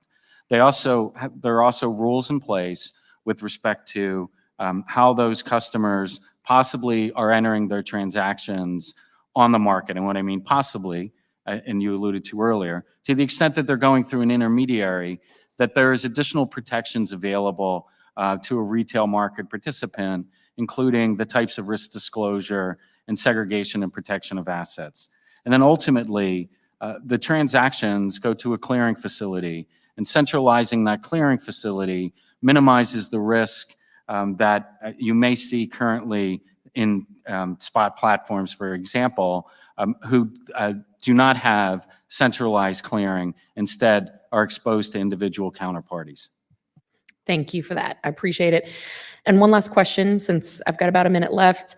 I understand that you all have been working closely with the SEC on exchange regulation in this space. Day doesn't go by that I don't catch an article about this. Regarding this coordination and cooperation, how productive are these discussions to coordinate going, and how are they going? And do you see any concerns or gaps in the current conversations with SEC that still need to be addressed? So thank you, Congresswoman. I guess I was reflecting on. Are you sure you want to say thank you? I was reflecting on the 25 years with CFTC. In my experience, we have a longstanding relationship, particularly on enforcement, but also on regulatory matters. We talk all the time. We need to talk, and those conversations are always productive. Are there any gaps that you see? As between the two agencies, we understand where our jurisdictions come together. We discuss when they overlap. In digital assets, the regulation is we don't have regulatory authority over those products. Thank you. Gentleman's time has expired. Ms. Custer, and I will remind the members that we do have a fourth witness who's up in the middle of the night in Asia. We haven't forgotten about you, Mr. Levin. The perils of being on Zoom. Ms. Custer. Thank you so much, Mr. Chairman, and thank you for our panel being with us, especially you, Mr. Levin, joining us from South Korea. I will have a question for you. We're in the midst of a brave new world of digital asset trading. Our committee has given this issue worthwhile attention because of the role that the Commodity Futures Trading Commission has and will continue to play in regulating this trade. As more and more Americans invest in these assets, it's imperative for Congress to keep up as we regulate and oversee the digital realm, just as we do with more established markets. As we've all seen recently, Bitcoin, the most popular cryptocurrency, has badly tumbled in the last few weeks and lost more than half its value in 2022 so far. Clearly, no marketplace is immune from severe vulnerability and uncertainty, be it Bitcoin or Wall Street. But we do need to assure digital markets are operating above board and that they're secure, and that investors have access to the information they need to fully understand the risks they're undertaking. With that in mind, I'm going to focus my questions on consumer protection as it relates to digital assets. And going to you first, Mr. Levin, thank you for being with us from South Korea.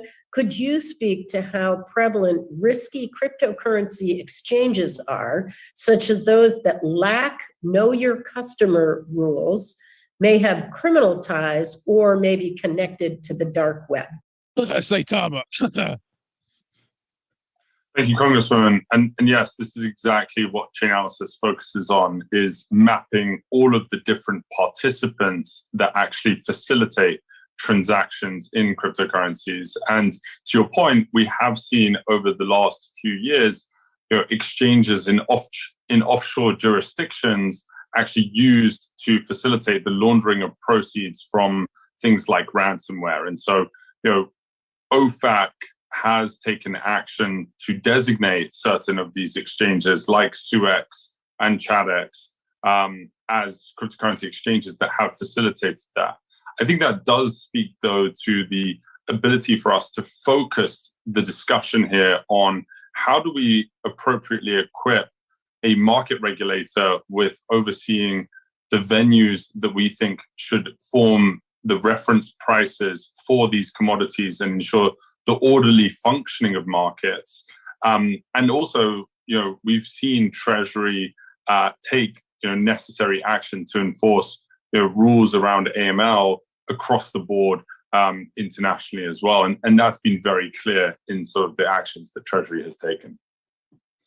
So let's delve into that. Director McGonigal, you mentioned in your testimony, since 2014, the CFTC has brought more than 50 enforcement actions against digital asset markets for issues like fraud, manipulation, and false reporting.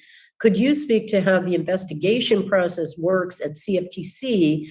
And do you feel there's more authority or certainly financial support you may need from Congress to strengthen CFTC's enforcement role? 100%. Thank you, Congresswoman. I appreciate the question. When it comes to enforcement authority, the CFTC has very broad and strong authority. Our anti-fraud, anti-manipulation authority, as you mentioned, it extends into the physical market. So where we have brought cases involve all manner of misrepresentations, pump and dump schemes that are manipulating prices. They had a comment about Bank Secrecy Act or anti-money laundering. We brought cases where entities have a registration obligation with CFTC and because of the products they were offering and did not seek registration and also violated AML provisions. We also look at fraud in the context of illegal contracts. So for example, if it's a leverage contract that doesn't result in the delivery of the actual physical currency within a period of time, that falls within CFTC's anti-fraud authority, and it's treated as if it's a futures contract. And can you elaborate on how these crimes work? You've given an example, but what you all have identified as emerging trends and illicit activity related to digital assets that you are on the lookout for. I know I do a lot of work in the addiction and opioid space, but also sex trafficking. And it looks like my time is up, so we'll have to see if we can beg the chairman's indulgence for your response. The gentleman may proceed. Yes, thank you. And say in particular, the attraction to leverage so that, sort of get rich quick because individual investors are at 50-to-1 leverage, for example, like that is a significant risk concern. We also see digital assets where they may not be the subject of the fraud, but they're the payment mechanism in connection with other fraud schemes, like, for example, Forex fraud that CFTC has jurisdiction over. Excellent. Thank you. Thank you, Mr. Chairman. I yield back. Gentleman's time has expired. Mr. Feenstra. Excuse me, Mr. Scott. Psych. Sorry. Thank you, Mr. Chairman. Am I right, Mr. Scott? I think I got that right. I apologize. I had to step out. I had a meeting in my office with constituents, but I'm going to start with you, Mr. McGonigal. This isn't, it's not corn, it's not gold, it's certainly not dollars. And there are a lot of questions here. One is if the U.S. is going to regulate, then it's CFTC versus SEC. Some have suggested even a new agency. Then there's the how, if you do that, and then there's the who do you regulate. So my understanding is there are 20,000 approximately cryptocurrencies in the world worth about $3 trillion. Is that close? No, not currently. Give or take $1 trillion on a day on the values, but somewhere around 20,000 currencies. I mean, the question I have, 20,000 currencies, CFTC, how many people work at the CFTC today? Yeah, thank you, Congressman. Several hundred. Several hundred. So you would be talking about, if they gave up everything that they're currently doing, you're talking about, 100 cryptocurrencies a person. My point is, it's not possible to regulate all of these currencies. It's just not.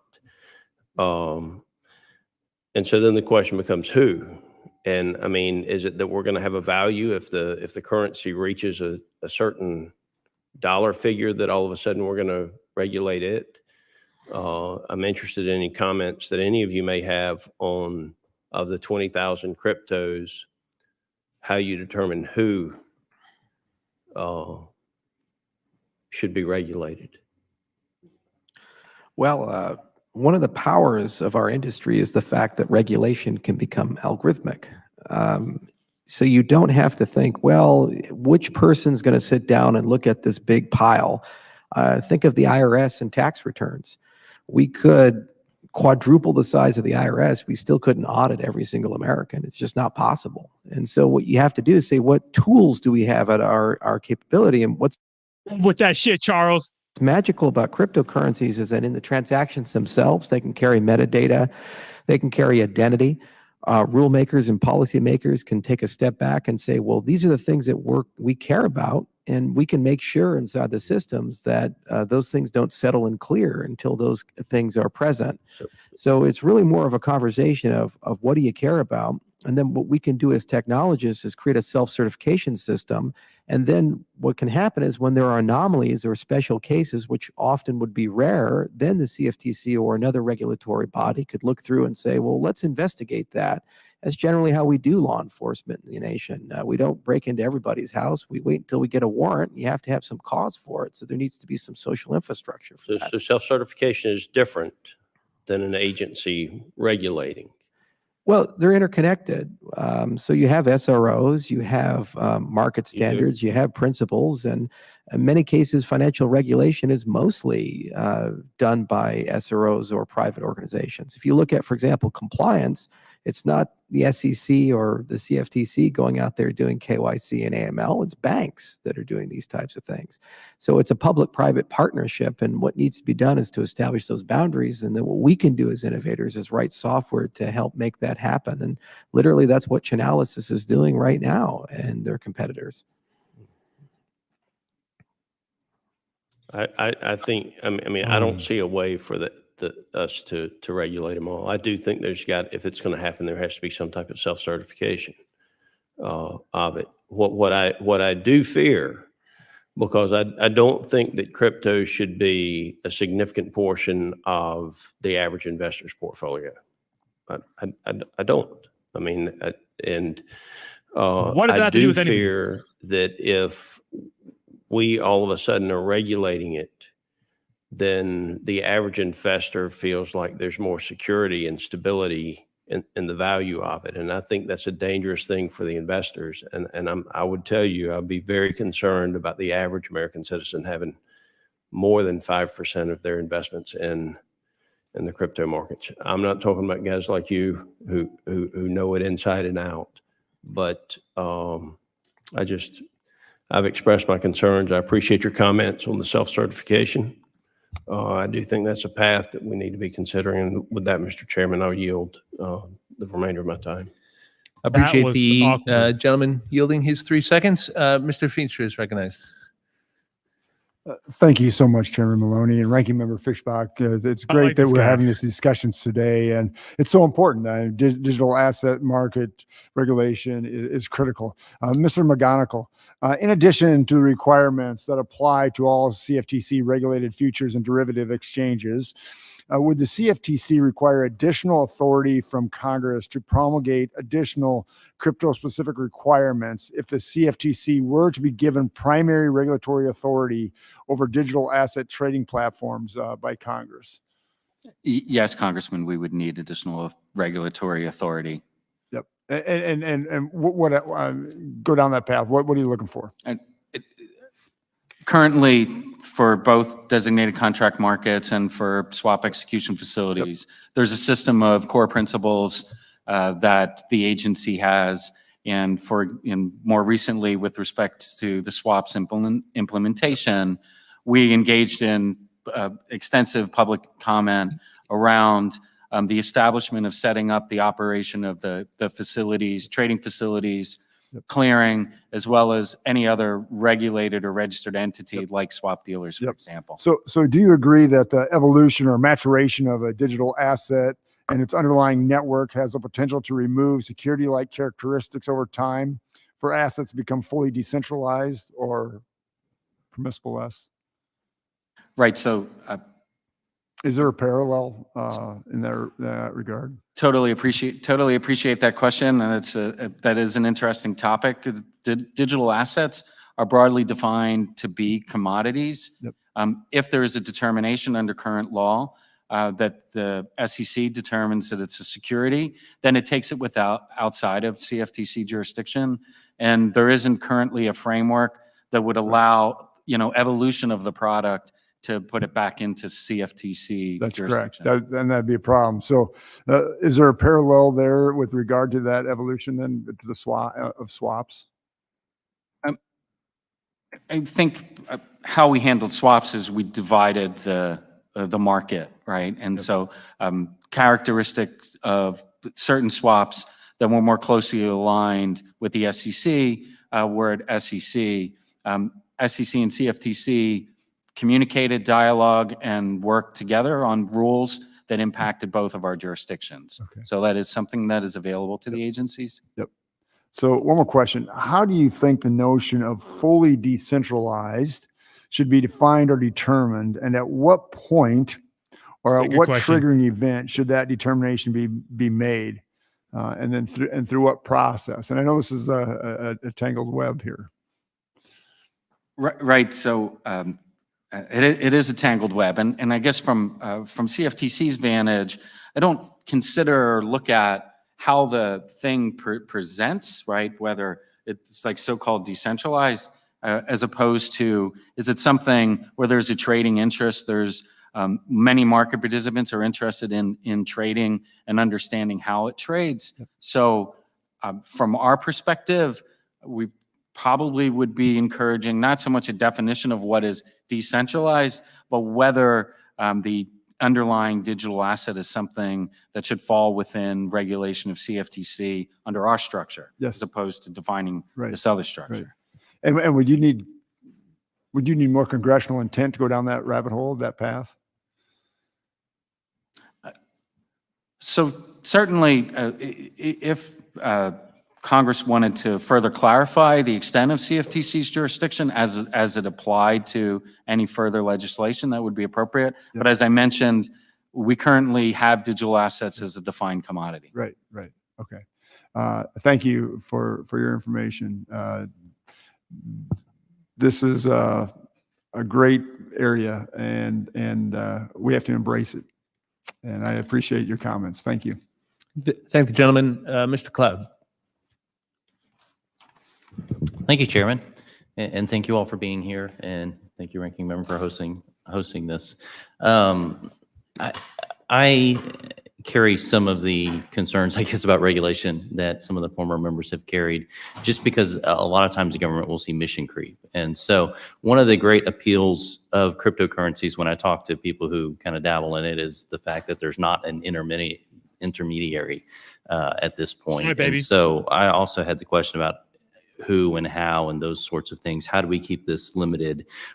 What is the current market failure we're trying to fix, basically, and how do we keep it, any sort of regulation, narrowed to that, and in such a way that over time it doesn't become very much invasive? And if you can answer that, Mr. But I'll point out, Mr. Hoskinson mentioned the banks as an example of how this is done well. If you talk to the bankers, a lot of them will talk about how this is not done very well, in the fact that they have to be the authoritarian arm of the federal government in a lot of different ways. So anyway, your thoughts on that, and feel free to chime in. Yeah. Thank you, Congressman, for the opportunity to address that particular issue around the certification of products currently at CFTC. It is in a situation where an exchange can willy-nilly certify a product and allow that for trading. There are all core principles apply, but in particular, not readily susceptible to manipulation. So what we're getting at is who's interested in trading this product and why? And is there sufficient liquidity, for example, or sufficient interest by market participants that there actually is a market value to exchange or trade risk? Certainly in our markets, we think of why individuals would want to hedge. They're producers, farmers, end users, and they have an interest in the actual underlying commodity. But we also see interest in cash settled contracts, these financially settled obligations. And I think that under our current system of regulation, we have an ability to winnow out activity or contracts that don't provide a market value. Any of you want to speak to that, or have another question to move on to? Sure. Can I comment on the KYC AML side? Sure. I don't think anybody's doing KYC AML well, and nobody wants to be a data broker. It's pretty crazy what's going on right now. I'm a big believer that you have to understand what private industry has been doing over the last century or so. If you look at Google, you look at Facebook, you look at these companies, they're more than companies. They don't just go and make sprockets and cars or something and they compete in a fair market. They're ending up getting a lot of control and power over foundational resources. So if we look at the prior centuries, like Standard Oil, it got control over the energy industry. And then we said, boy, that's probably not a good idea. We should do something about it. Now, when we look at Google, Facebook, these other companies, they've gained so much control over information, thought, speech, and other foundational resources, hosting. They actually can define an entire marketplace and decide who gets to compete and who doesn't. It's relevant to cryptocurrencies and the blockchain industry because at the end of the day, it's the liberation of those resources. That's what we're really doing here. To separate the wheat from the chaff, we're talking about a resource-based economy. The point of decentralization is saying that maybe nobody should be in control of our freedom of expression or commerce or association. So that requires a fundamentally different way of interfacing with those marketplaces, different way of handling identity and compliance. I only have a minute, handling... so if I can Sure. jump in here. The fact that you're talking about big tech, I think is very interesting in this, because you also mentioned that one of the features of regulation is that we can use algorithms now. That's Yet right. we've seen them use algorithms to limit people's freedom of speech and to do all these other nefarious things. So if we give the government that power, especially, you know, as the Federal Reserve is looking toward creating a digital currency potentially, and we already have banks being thrust upon them to enforce ESG scores. And in China, we see where those ESG scores suddenly become personal scores on individuals. It's not a far step technologically, and in the way we see some of the agencies working right now to begin to target those algorithms toward people and their personal habits and their spending. So how do we compete economically on the world stage without threatening the privacy rights of Americans going forward? Because this is a very dangerous slope if not handled correctly. Yeah, I couldn't agree more. I'm deeply concerned by social credit, deeply concerned by some of the proposals for CBDCs, because you can have transactional discrimination against any ethnic group you want or any political philosophy you want. So the point is the algorithms ought to be built out in an open source process, transparent and available to all, and people have to have the ability to opt in instead of opt out. So the power of our industry is we didn't have a government agency or some central actor say, oh, here's cryptocurrencies. It was the tireless work of millions of people, many of which never met each other around the world, coming together voluntarily and building a new economy worth trillions of dollars. That's the way we ought to think about it, not how do we create some government agency or how do we create some central bank or central algorithm that'll control everything. And then you ask yourself about the outcomes you desire. So it's clear that there's been some problems over the last 13 years, and we're working our way through that. But at the same time, we have created value for millions of people, and we shouldn't lose that sight. Gentleman's time has expired. Thank the gentleman. Concludes our initial round of questions. Seeing no other members in the room, I'm going to extend an opportunity for a selective round of additional questions. If the ranking member has anything, I'm happy to yield to her. If we're prepared to, and I don't see any others, but I just wanted to express another thank you to everybody, because this has been an incredible informational kind of meeting that we've been able to have. And I have, again, thanked the chair for bringing us together, but thank you to all of the witnesses. Well, I thank the gentleman. I take it that's your closing remarks. Appreciate that. Thank you to all of today's witnesses. Want to be respectful of your time. Let me just say in closing, given this committee's jurisdiction over this Commodity Futures Trading Commission, market volatility and continued growth of this industry, it's important we remain active and engaged as a participant, and have these conversations to consider and determine appropriate and necessary legislation and regulation in this industry. As you know, since Bitcoin was released in 2009, the digital asset market has experienced explosive growth, innovation, and evolution. And the testimony we've heard today certainly highlights those market evolutions and indicate that that'll be a key characteristic of the digital asset industry for the foreseeable future. And of course, as recent developments have shown, we also understand the volatility of these markets and the risks that come with that. The potential solutions this technology can offer are worthy of a regulatory regime that will allow for continued innovation while also establishing and requiring platforms adhere to a uniform set of standards and guidelines, and will protect those that choose to participate. While there are many more conversations to be had, I'm certainly glad that our committee is remaining active in this discussion regarding the future of the digital asset regulation. Also, would want to stress the importance we all put on the United States having a leadership role in this space. I'd like to thank the committee chairman, Mr. Scott, for the opportunity to chair the subcommittee. I'm also very proud to take this leadership role at this critical time. I look forward to conducting additional hearings. We're just getting started. And of course, would be eager to hear additional relevant testimony here at the Commodity Exchanges Energy Credit Subcommittee. I want to thank the ranking member, Ms. Fischbach, for joining me today. Thank particularly our witness in Asia for getting up late. And with that, the committee stands adjourned. Excuse me, I have to do one other piece of housekeeping, I believe, which is to tell you that under the rules of the committee, the record of today's hearing will remain open for 10 calendar days to receive additional material and supplementary written responses from the witnesses to any questions posed by a member. And with that, this hearing of the Subcommittee on Commodity Exchanges, Energy and Credit is adjourned. Thank you very much. Excellent job. Yeah, I did not. That was fantastic. I think that it seems like we are just going around in circles with some of these proposals and whatnot, and when it comes to cryptocurrency. But I think that Charles Hoskinson really handled himself like a professional and really did a good job, especially with the Scott guy. Really.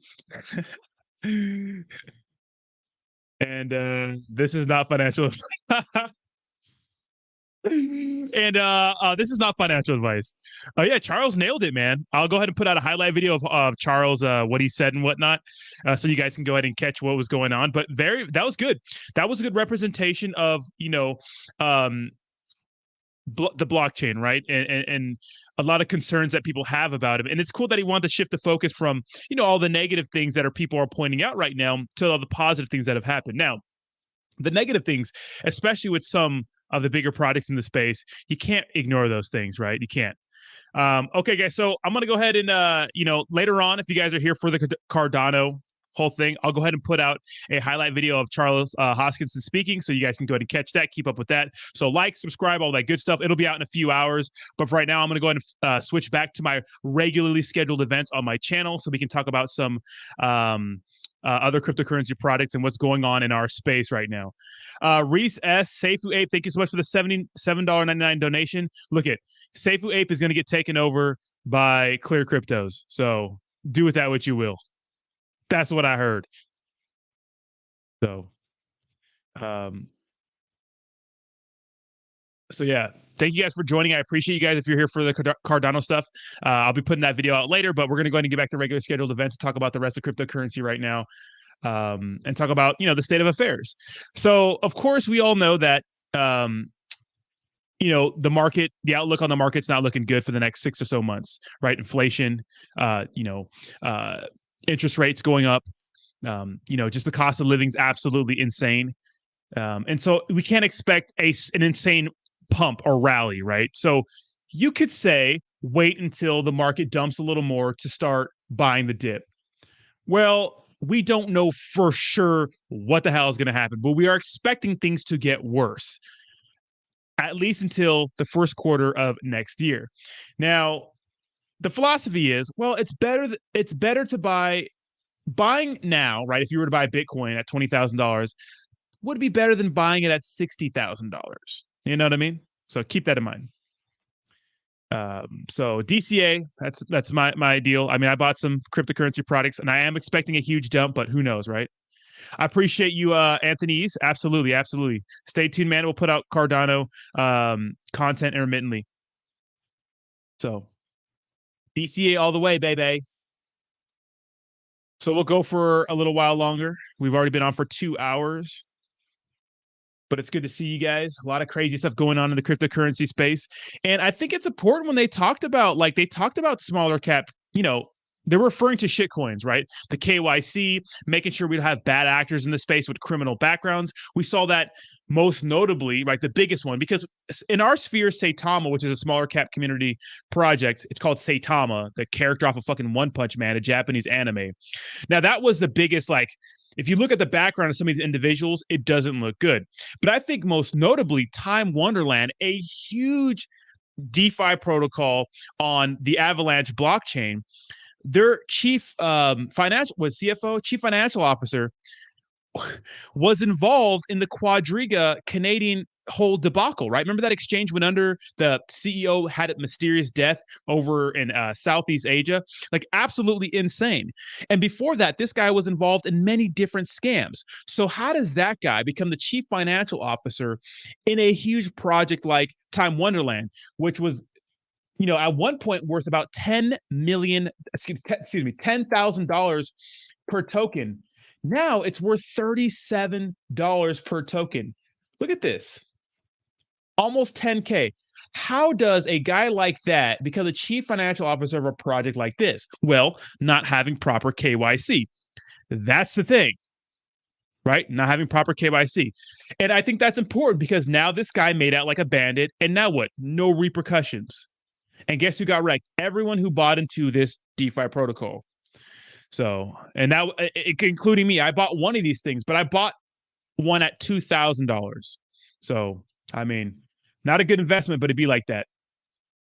So I understand the reasoning for regulation. There's so many damn scams out there, but at the same time, there has to be some sort of level of personal responsibility and accountability. Why do people get into projects like these? Because they want to make a quick buck, off of these projects, or quick flip. They want to buy Shiba Inu and be a millionaire in a couple days. And look I know the lawyer guy was talking about, hey,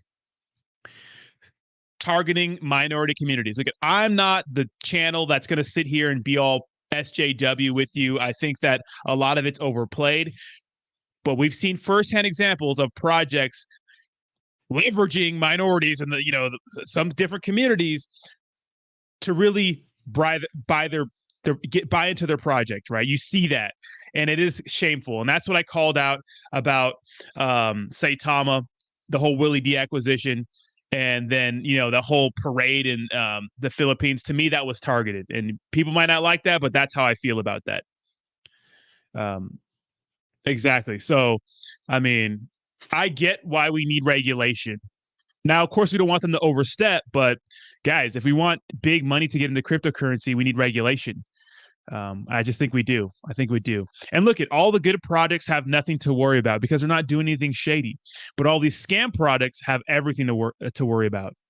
So, and that's why I think you see big exchanges like Binance or Coinbase not really too hip to putting on projects that are a little shady, right? That are in a gray area when it comes to maybe some of the past involved, some of the past, some of the individuals involved with some of these projects. So, Sebastian with the $5 donation says, thank you, Rodney, for the powwow watching of these hearings. Got to run. Have a fantastic day, Sebastian. Appreciate you, bro.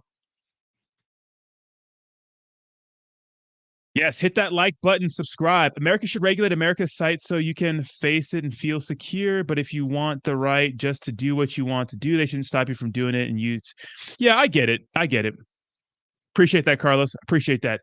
Yeah, I get it. Look if you go to places like Uniswap, right, where you can literally go to live new pairs. This is Dex Tools, right? But if you go to live new pairs on the Ethereum blockchain, you can see all the pairings you can see everything being launched on Uniswap with the little fucking unicorn right here. Half of these are scam ass projects. 90% of these are scam ass projects. Quick little pump and dump rug pull. rug pull honeypots. Any Joe Schmuck can get on here with a little bit of liquidity, make a project, have it up for a couple days, rug it, and go on to the next one. And if you look at some of the contracts for some of these projects coming out, it's literally these people have no shame. They'll just do the same thing with the same creator address and make money like that. So I get it, right? I get it. But it feels like to me, this is just a casino and people, take advantage of this, right? I mean, we do it all the time.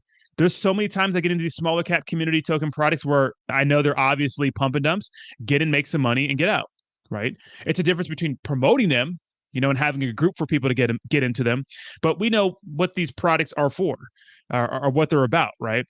These e-news and anime themed things. They're all shit coins. What's up, ASMR fan? How you doing? Welcome. Good morning.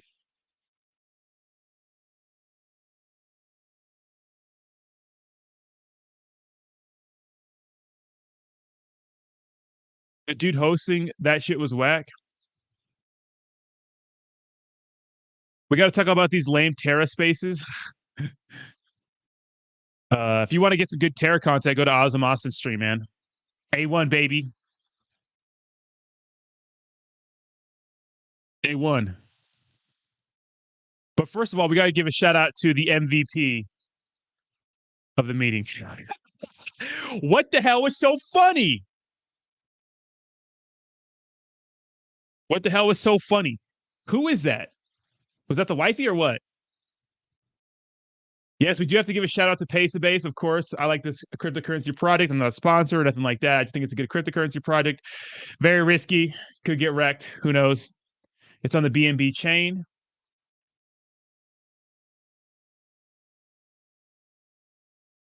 Yes, Rodney, why aren't you bullish on Shinja? They rebranded are fully transparent. I'm just not. It's not my thing. I'm not bullish on. Just not bullish on it. It's not my thing. Look, if you like Shinja, good for you, but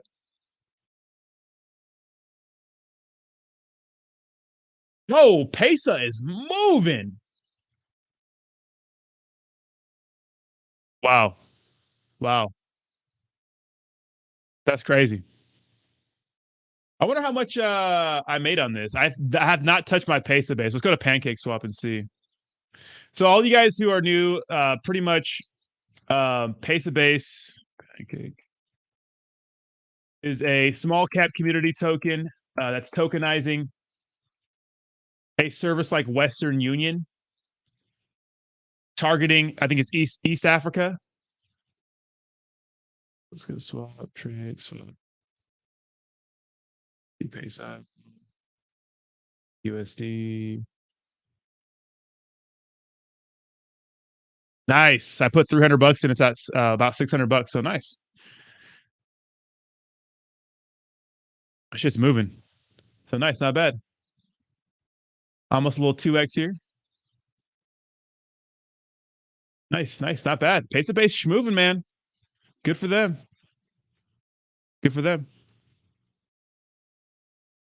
If you guys didn't know, my Banana Task Force 8 NFT that I put on OpenSea was purchased for $10K. So those motherfuckers, they bought it. So I sold my BTFA NFT yesterday for $10,000. So go me. Nice little payday. I guarantee you, no other one. I think it was like an FU to me. But yeah, so easy 10K yesterday. So we like that. Yes, Pesa base going crazy.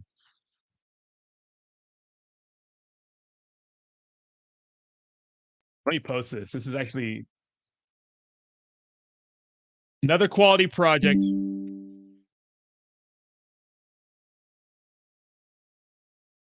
Spoken about on the channel. We love it.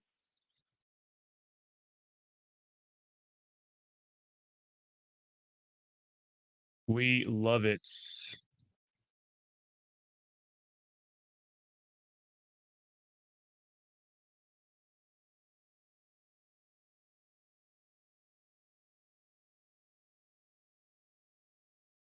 It's jamming, baby. Let's go, baby.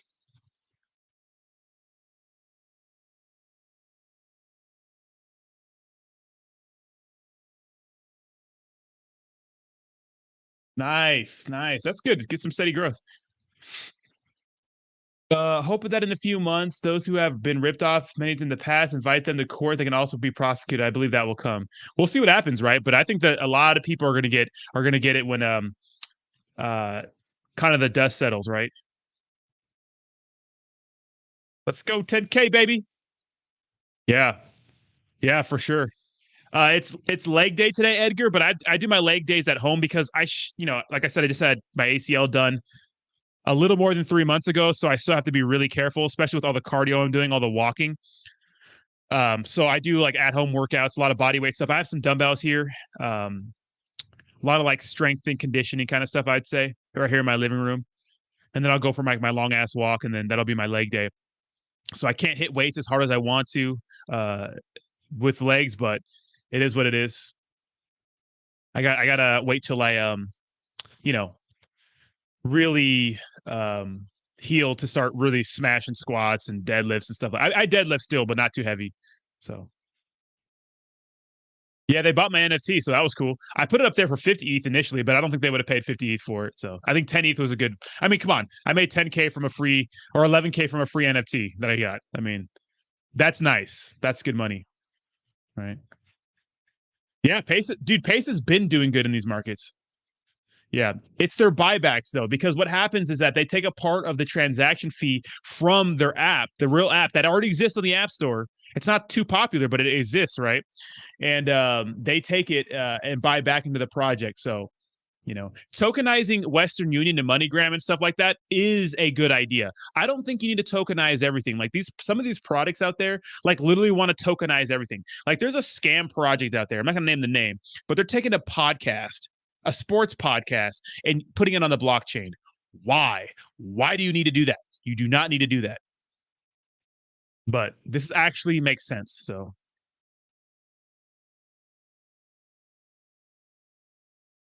there's no one. Pace is the best chart in crypto. There's none. Pace is the best chart in crypto. I don't know about that. So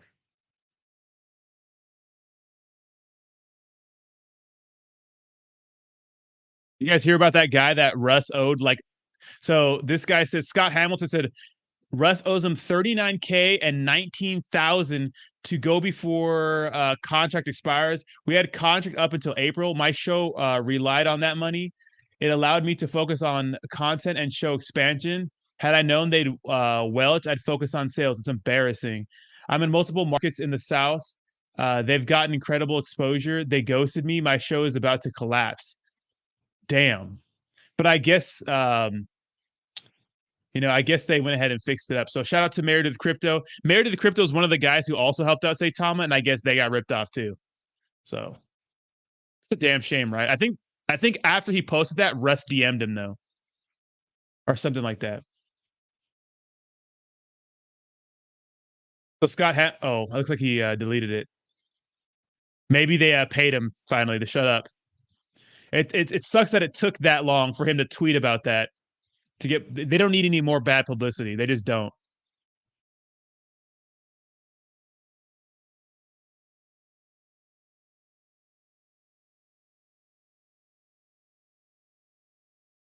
I told you 100 Ethereum, dude. They're not gonna buy my. They were not gonna look at this project. Doesn't have that much money. They're not gonna buy my BTFA NFT for 100 ETH. They're just not gonna do that. They're not gonna do that. I want to, but I appreciate that, Edgar. I wanted to. I put it for 50. They're not going to spend 50K. I know what I know what kind of money this project has. They don't have enough to spend 100 ETH on my NFT. Look at the reason why they rugged the Bandex side, the BSC Bandex, right? They didn't really rug it. They pulled the liquidity out, so that's rugging it, right? With the warning, they moved off the BNB chain and put it all on the Ethereum side is because they were losing too much money. So 100 ETH wasn't just going to work. But dude, 10K, I mean, come on now. Justin called me when I was taking care of some business yesterday. He's like, dude, they bought your NFT. I was like, what? I was like, dude, hell yeah. Nice little payday. Thanks, Ronnie, for doing your AMA with Pesa. I invested right after you, the AMA. Love those devs, real dudes. That's what I'm saying. Like, yeah, those are real good projects, right? It's only look at I'm not a cheerleader for a project unless I see the real value in it. We can do AMAs on projects. We could talk about projects, but I'm not going to sit here day in and day out, keep it on the watch list, stay invested into it, unless I think it's a good project. You know, Pace of Base is one of those. Will it succeed? I don't know, but I feel safe having my money in there, you know, at least for now.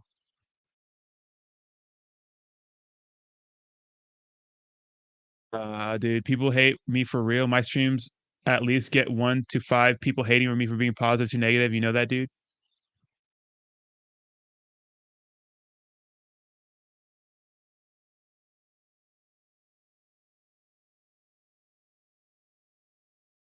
What?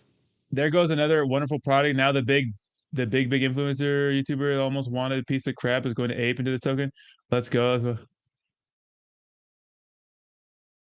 This guy is such a hater, dude. Like literally, he's been riding Saitama's nuts all the way to the fucking depths of hell while this token continues to slow rug pull. It's like, dude, shut up. Fucking losers, man. Yeah, exactly. Yeah, Meredith Crypto paid for one of their exchanges and they never got paid back or something like that. I still got my airdrop for having tuned with Saitama, which I had to get rid of for pennies. Damn. I'm sorry about that, man.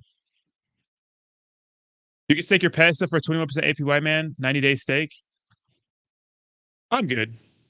I don't really like staking. I like to have to control my power. What's the penalty? Should I put my BTFA NFT for 10 ETH? I think you can, Jay. I think the reason why they bought mine was more like a statement because they gave me that one for free. It was an honorary one. And we kind of had like a falling out a little bit because I said that what they did was criminal. And so I put it on OpenSea and then they bought it. Like, I think it was more like a jab at me. I don't think any of those other NFTs are going to sell for 10K. I just don't think so. I turn that shit into USDC real quick. Guess what I'm buying with it? Blue chips.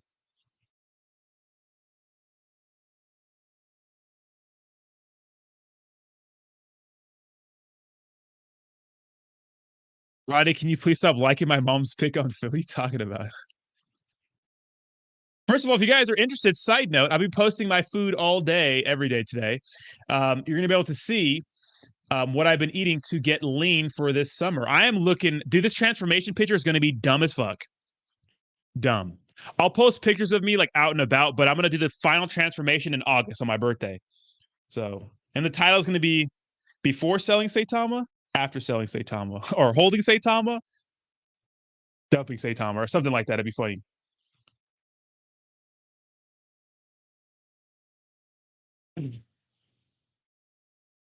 If I'm like getting into a suspicious play, guys, I'm probably not going to tell you about it. Like, for example, I got into Saitama rebate the other day. I put $100 in. I made a G from it. But I didn't tell you guys that because I didn't want you guys to get wrecked. Right? Because, you know, I'm going to dump that shit. And if you ain't getting that before me, then, you know, well, I'm sorry. I know, I saw it. Saitama Relative's just a weirdo. I mean, his name's Saitama Relative. What do you want? It's not my fault Saitama sucks. You know, it's not my fault.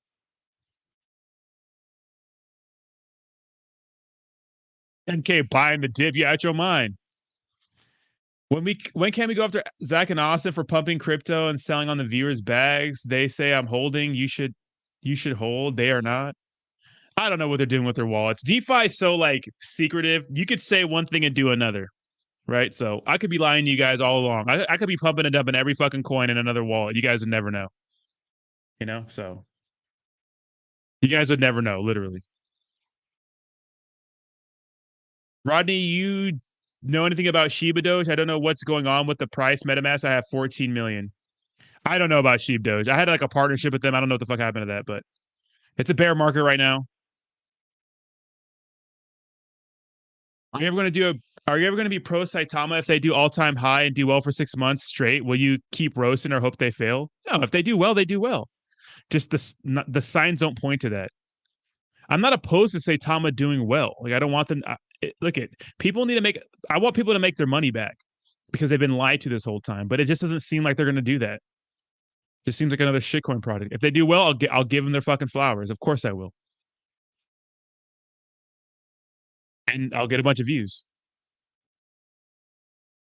It's a room full of ticks trying to figure out the best way to feed off of us. So are you lying to us? No. I mean, I don't keep everything on stream for you guys to see because I don't know. I think it's kind of corny when people show like, here's my whole portfolio, or I'm down this much money, peasants. I think it's corny. No, you won't. No, you won't.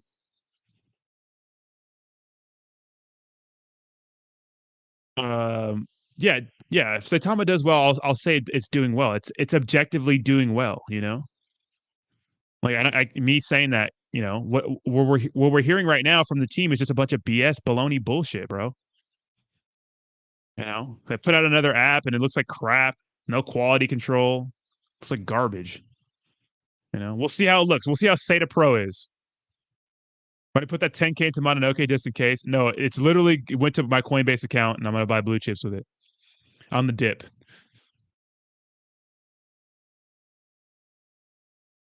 So that was nice. That was nice. Guys, today I'm going to put up the Charles Hoskins highlight, but after that, I'm not going to do much content today, guys. I'm tired. I didn't sleep much last night. I didn't sleep good last night. I did a lot of work yesterday around my apartment, and I just want to sit on my couch and play Donkey Kong Country 3. Literally, that's all I want to do today, and sleep and work out. But I'll end up probably posting fucking videos anyways. What's up, Jay? People aren't showing their portfolios right now and bragging about it. Well, people are saying how much they're down and stuff. Like if you say how much, oh, I'm down this much, it's like, okay, well, we know the percentage of that, you know. I just had bad sleep. Stayed up a little late, you know.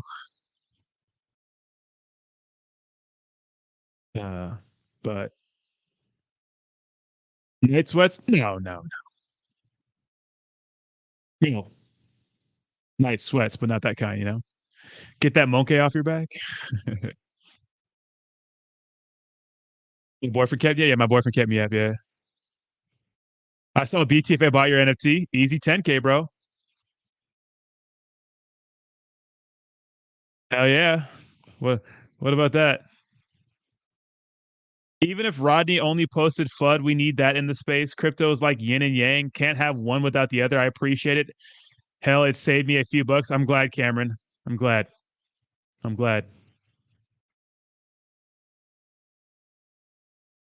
Another void?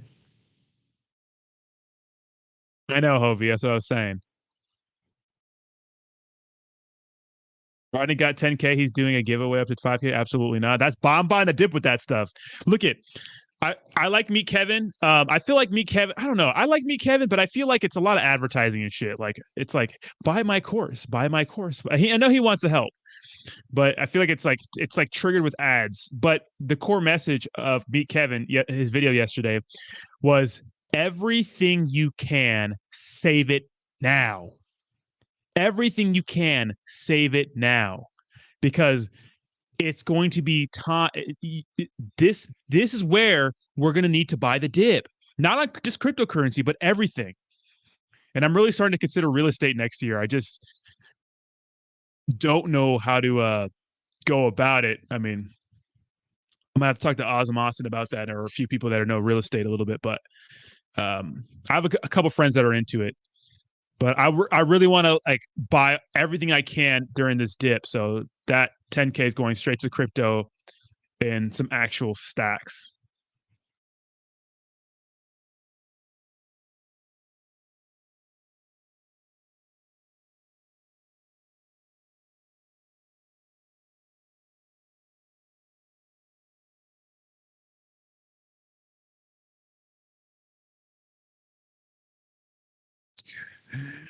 Bernie's watching the stream like this. Bernie, why are you watching the stream like this, you weirdo? Wait, what?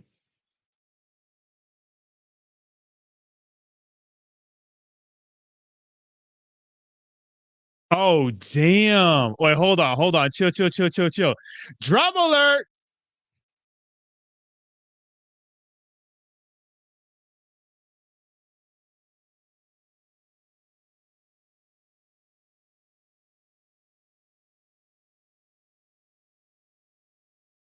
Wait, where's that post?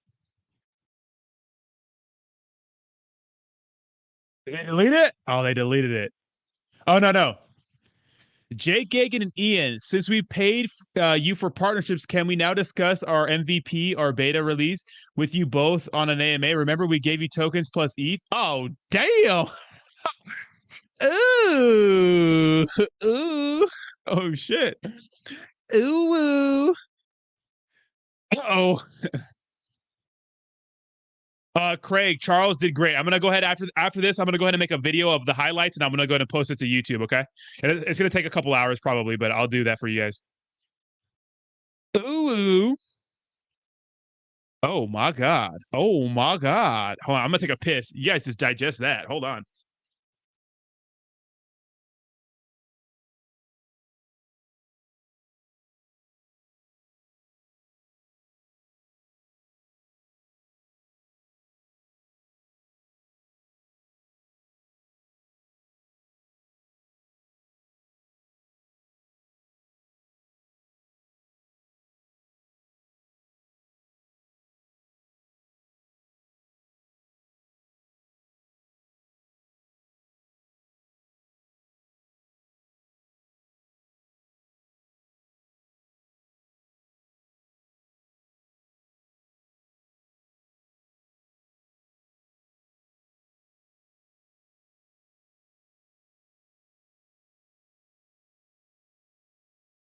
Ooh, ooh. Hey, what about that marketing though? What about that marketing though? Ooh, oh shit. Hey,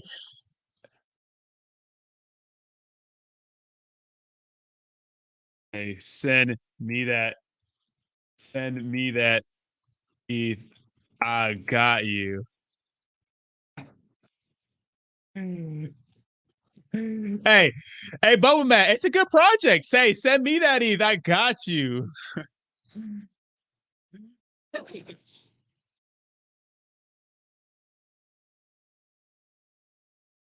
Yeah, they're not a bad team, Oz. I mean, they're putting out a product, right? I guarantee you, Boba probably DM'd them, didn't get a response in 5 minutes of waiting, and made it plug to really. That's hilarious.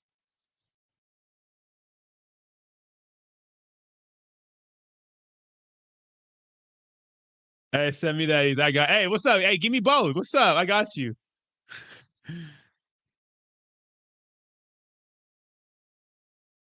Damn, nice crypto NFT king. Damn, you have a lot of followers, man. Bryson.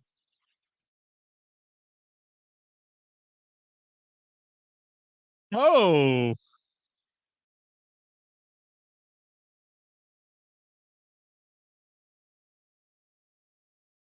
Boba Mass pumping or Boba Tama? Dude, Boba Tama dipped like a motherfucker. Boba Tama has no response. I've dealt with him one time. We did an AMA on Twitter, and it was pretty good.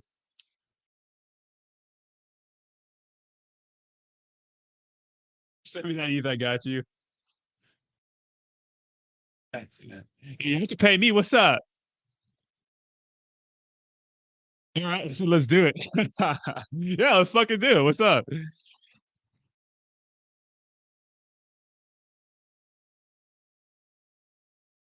Yeah, we get that shit done, baby.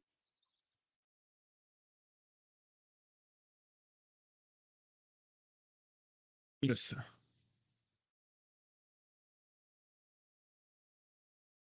On DMs.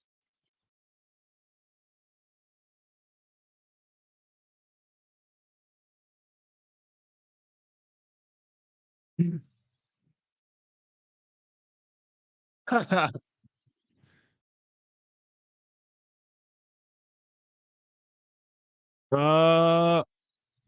was like, the fuck, it's been 5 minutes.